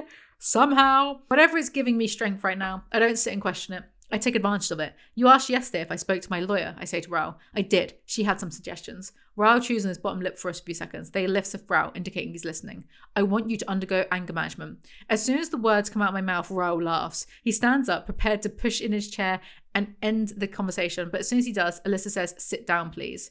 Right, except he's been in therapy all of his life for his issues, and he is a doctor, so why is he being like this? You know, as a writer myself, I agree it's tricky to remember who the hell your own characters are, what they believe, and how they behave. Sometimes I just wing it.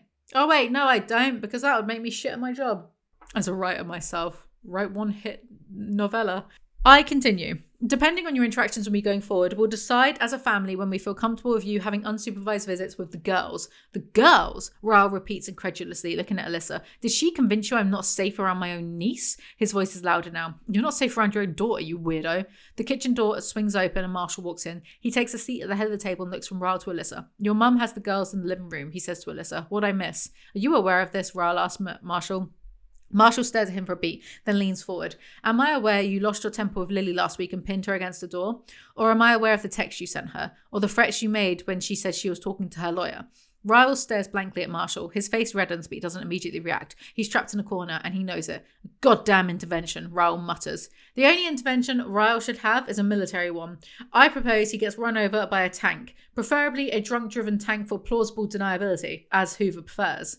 And it's a good thing another man, Marshall, is here to set things straight, because otherwise Lily and Alyssa could never. I've given you more than enough good grace, Ryle. You know I have. But from this point forward, please know that Emerson's what matters to me. If you do anything threatening or harmful to me or our daughter, I will sell everything I own to fight you in court. And I'll help her, Alyssa says. I love you, but I'll help her. What, pray tell, do you love about Ryle exactly? Is it the way he threatens his ex/your best friend? Is it the way he's a doctor but doesn't seem to know anything? I'm waiting. Ryle agrees, I think, before stomping off to go yell at a homeless guy, probably. Chapter 33. Atlas goes to meet his mum and cooks her a meal for some reason, coconut shrimp because it's her favourite from the one good memory they have together. She stares at her plate for a beat. You cooked this? I did. It's coconut shrimp. What's the occasion? Play a game. When do you think I've replaced the alternative word for a vagina in the script? When do you think I've done it? What's the occasion, she asks, opening her napkin. Is this an apology for assuming you could actually parent a kid like him? She laughs like she told a joke. Ryle isn't even this mean. I'm picturing a fairy tale witch. Atlas says sign over the rights to Josh, to him, or he will take her to court and she won't be able to pay for it. Every Tuesday night we're going to have dinner here as a family. You're more than welcome to come. I'm sure he would enjoy that. I'll never ask you for a penny. All I ask is that you show up one night a week and be interested in who he is, even if you have to fake it. One night a week is asking for a lot, though. Where is she going to fit into her schedule of being such a villainous idiot? Oh, who am I kidding? Atlas will make it work somehow. He's so considerate and also can take whatever time he wants away from his dueling successful restaurants that are apparently sentient and can run themselves. Maybe I am too. When I decided to have this conversation with her on the drive home from Tim's house today, I fully planned on cutting her out of our lives forever. But even monsters can't survive without a heart beating inside their chest. There's a heart in there somewhere. Maybe no one in her life has ever let her know that they're appreciative that it still beats. Thank you, I say. Her eyes flicker up to mine. She thinks I'm testing her with that comment. I shake my head, conflicted about what I'm about to say. You were a single mother, and I know neither of our fathers helped you in any way. That must have been really difficult for you. Maybe you're lonely. Maybe you're depressed. I don't know why you can't look at motherhood like the gift it is. Bah. But you're here. You showed up tonight, and that effort is worth a thank you. I am getting mixed signals, Coho. Showing up tonight. Not like Lily, who loves her child, as shown in Seen Not Found. Anyway, she almost cries at this because he's getting through to her, and she agrees to come to dinners. She goes home and Josh is sleeping. Nope, he goes home. I watch him sleep for a little while, overcome with relief after the day I've had. Things could have gone a lot differently. I press my lips together, choking back the emotional exhaustion as I watch him sleep in peace. I realise, as I'm staring at him, that I'm looking at him the same way Lily looks at Emerson, like she's so full of pride. How do you know how you're looking at him?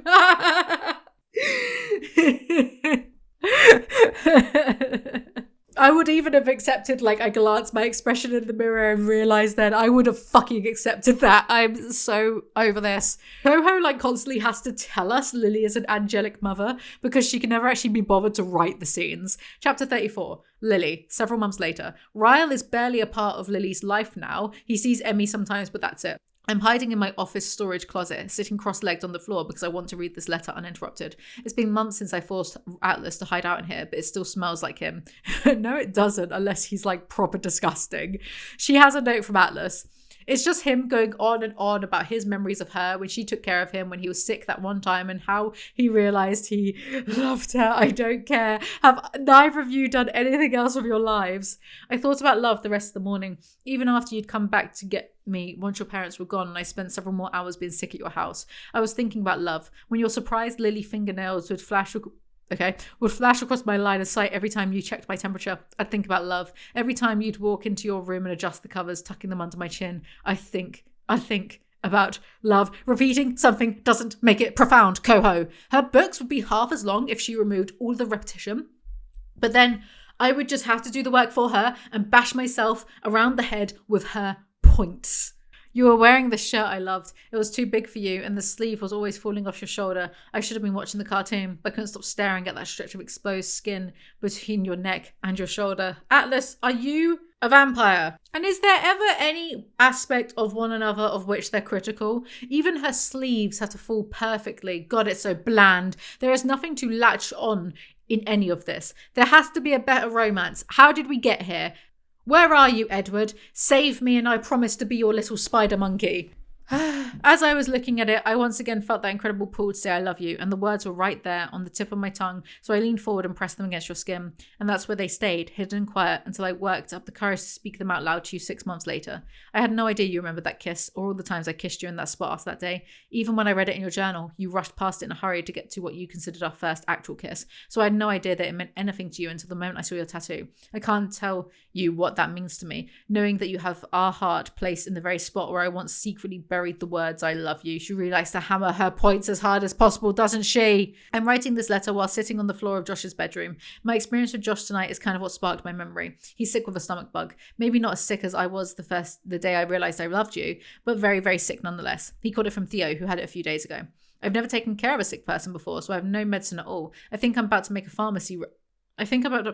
So the kid is really sick, and Atlas has no medicine, no paracetamol, and he's sitting there writing a letter to Lily instead of her.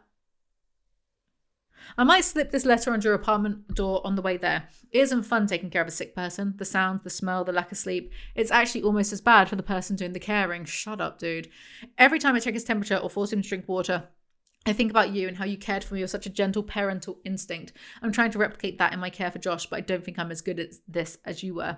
You were so young, just a few years older than Josh is now, but I'm sure you felt much older than you were. This is all over the place, and I cried a little at the last line. There's a fucking excuse. Mature for her age, is she, Coho? He then asked her to move in at the end, so I thought I saw a spider. I was seeing bugs on the walls. So Lily cries, rings Atlas, and goes home to him. I'm going to start pulling my own teeth out for fun instead of finishing this. I cannot actually bear how little there is to any of this. Any good review of this book is a disgusting, punishable, by law scam. Chapter 35, Atlas. Lily moves in, donates most of her stuff to a local domestic violence shelter because Hoover remembered what her book is meant to be the sequel to. His mum has only shown up to one dinner because she's a villain. Atlas has custody of Josh. Lily and Emmy are moving in. Ryle and Marshall show up. Marshall gives Emmy to Atlas, but Ryle won't leave his car because he's a massive baby. Marshall watches me for a moment with her, then says, be careful, she puked on Ryle twice today. Is she not feeling well? She's fine, but she's been with the two of us all day. Both the girls had sugar for breakfast, and snack, and lunch, and second snack, and he waves a dismissive hand. Lizzie and Issa are used to it. So despite being a doctor, and Marshall being filthy, filthy, filthy rich, the men just feed their babies constant crap because they are the epitome of weaponized incompetence. Shut up, Coho. It's not cute. It's not quirky. It's funny, though, because remember that point in the plot when Marshall had been transformed into a capable adult for the plot purposes? I guess he had to devolve again because only love interests or women can be good parents. Well, actually, not even that. No, women can't be. Only female main characters can be good parents. Women are evil. Men are incompetent. Got it. Marshall glances over at the car that Ryle's sitting in and then back to me. Sorry he's not getting out. This is still a little weird for him. Her moving in with you. When Marshall says her, he doesn't mean Lily. He's looking at Emerson. I nod in understanding because I do understand. Consider it, Atlas. It's fine. I can't imagine this is easy for him. Good guy Atlas having empathy for the psycho. Behave. They leave. Lily cries. So am I. As soon as she sees me, she spins around and wipes quickly at her eyes. I'm not sure why she's crying, but I walk a little slower so she can erase the tears before she greets her daughter. Sure enough, several seconds later, she spins around with a big grin and takes Emmy from me. Did you have fun with your daddy today? She asks right before she smothers Emmy with several kisses. When she looks at me, I shoot her a curious look, wondering why she was crying. She gestures to the parking lot where Ryle's car was moments before. That was a big thing, she says. I mean, I know Marshall was with him, but the fact that he felt okay to leave her with you. She's starting to tear up again, which makes her sigh and roll her eyes at her own reaction. It feels good knowing the men in her life can at least pretend to get along for her sake. This lifelong, complicated dance could have been easily avoided in the first book if... Chapter 36, Lily. Lily's watching... What else? Finding Nemo with Josh and Theo. I honestly didn't think they would sit through it because they're at the age where preteens tend to want to separate themselves from Disney cartoons. But I'm learning that Gen Z is a different breed. The more time I spend with these two, the more I think they're unlike any generation that came before them. I'm going to cry. They're less prone to peer pressure and more supportive of individuality. I'm a little bit jealous of them. Okay, you fucking boomer. What a shame though, future generations will only be able to dream of sexy men who punch doors and beg on their knees for sex. Josh stands when the credits begin to roll. Did you like it? He shrugs. It was pretty funny considering it started with the brutal slaughter of all the caviar. He takes his empty popcorn to the kitchen, but Theo is still staring at the television. He's shaking his head slowly. I'm still stuck on Josh's description of the beginning of the movie. Oh good, another little psychopath, like Jax, Jared's brother. Theo looks between me and the television. No, I don't get why Atlas said that to you about finally reaching the shore. It wasn't even a quote in the movie. He told me he said that because of Finding Nemo. I waited for someone to say it the entire movie. I'm sure I'll have to get used to a lot of things now that I live with Atlas, but knowing he talks to this kid about our relationship is probably not one of the things I'll ever get used to. If this isn't a giant red flag, babe, I don't know what to tell you. Imagine how frustrating it must be for Theo and Josh to have to deal with a pair of adults who have nothing going on in their lives apart from fretting about one another. Then Theo randomly admits he's going to a pride parade because Coho's been on TikTok and really wants to keep the charade of being progressive up. Josh grabs his shoes and sits next to me on the couch and starts putting them on. What are you saying? I'm not allowed to go to a pride thing because I like girls? Theo shifts from one foot to the other. You can go, I didn't know if you knew. Josh rolls his eyes. You can tell a lot about a person by their taste in manga, Theo. I'm not a dumbass. Josh, I say. Sorry. He grabs a jacket from the closet. Can I stay over at Theo's tonight? Josh's casual attitude about this monumental moment between the two of them reminds me so much of Atlas. Considerate Josh, I'm going to cry from boredom. I think the lack of anything happening in this story is actually dropping my heart rate to dangerous levels. I go out back and sit in a chair on the deck, staring over the backyard. It's the perfect backyard for a garden, almost unheard of for a place this far in the city. It's like Atlas searched for a house specifically for the perfect garden space just in case I ever came back into his life. I know that's not at all why he chose the house, but it's fun imagining he did it for that reason. I can hear Hoover clapping herself on the back for this. I can also see her glassy-eyed audience clapping when they realise, after a long pause, that Atlas did buy the house because of Lily. Oh, how fun. I'm getting lightheaded. I'm so mad I'm getting lightheaded. I've just realised that Lily still doesn't have Emerson. Emerson is at her mother's, as in grandmother's. Lily rings Atlas. Atlas tugs it away beneath a smile. Where's Emerson?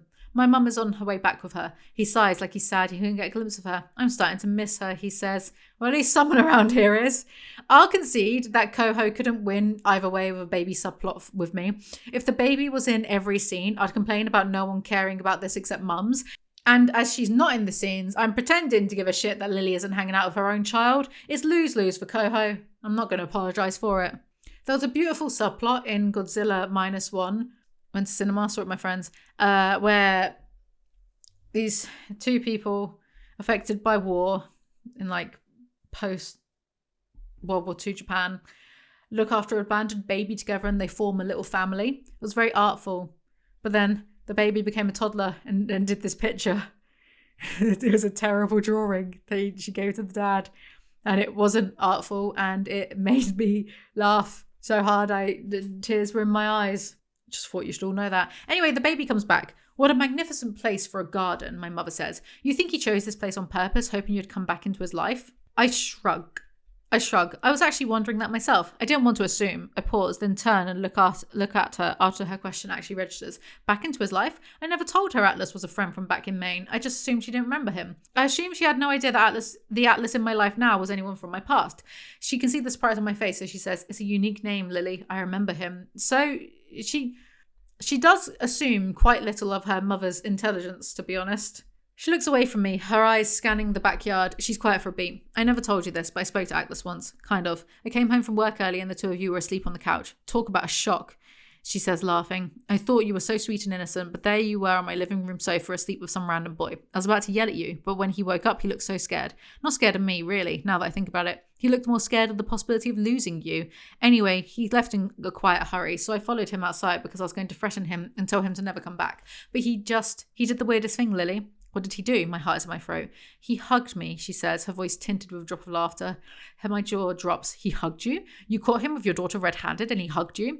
She nods. He did, and it was a knowing hug too. It was like he carried this genuine sorrow for me, and I felt that in his hug, like he was encouraging me or comforting me, and then he just walked away. I never even got the chance to yell at him for being in my house with you unsupervised. Maybe that was his plan. It could have been a manipulation tactic. I don't know. I shake my head. It wasn't a tactic. Considerate Atlas. What am I meant to do with any of this? It made me throw up in my pants reading this.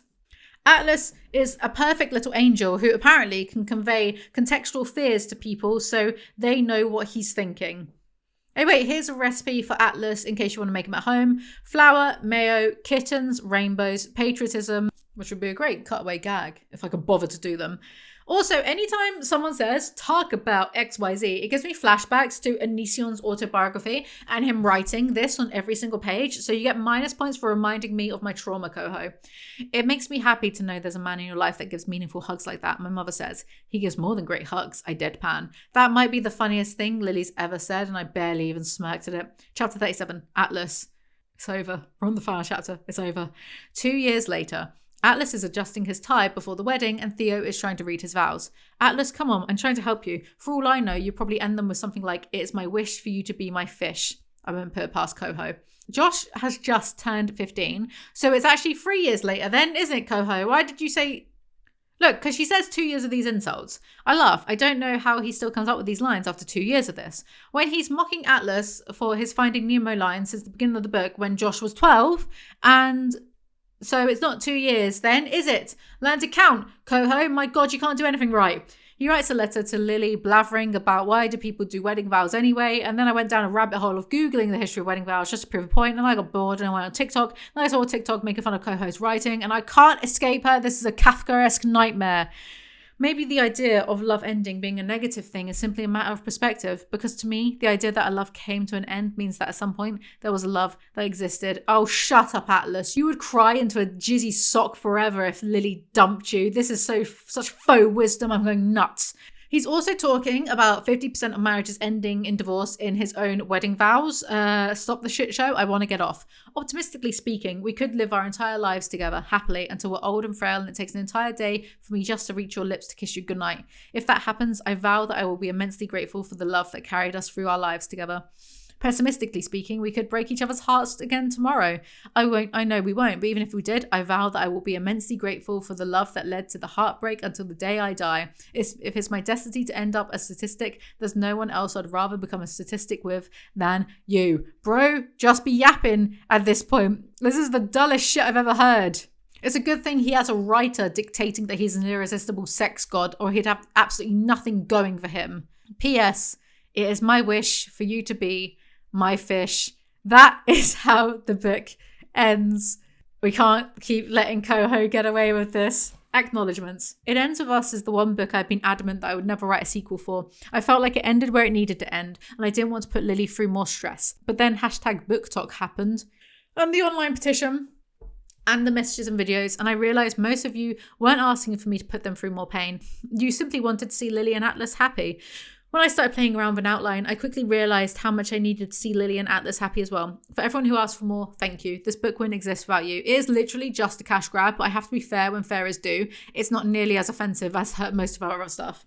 Thank you to the cohorts, BookTok, Weeblich, bloggers, librarians, and everyone who puts their hearts into spreading your love for reading. I love reading, so I must say with all of my heart, please read anything other than this. Also, I see my list of enemies is growing. It's all been noted. Librarians are the worst. You're pretty cocky for someone whose job is obsolete because of the internet. Most of all, thank you to every single person who's ever taken the time to message or email an author to let them know what their book means to you. You are a huge part of the reason we write. You are so welcome, babe. I'm so dazed and numb because that was it. That was the entire book. Nothing happened. How am I supposed to live my life knowing something this unremarkable has earned her such a massive reward? How do I sleep knowing there are hordes of fans lapping this festering pile up in their simpering little mouths? I'm done. I'm going to go to the pub to smoke the discarded ends of other people's cigarettes and finish all of their drinks just to feel something, just to punish myself for doing this. That's all for today's video. Thank you guys so much for watching. Make sure you like and subscribe. I make new videos whenever I feel like it. Follow me on Instagram. Thank you to Rachel for editing today's video. And check out my co-host Lander list if you want to see more co-host Lander. See you guys next time. Bye.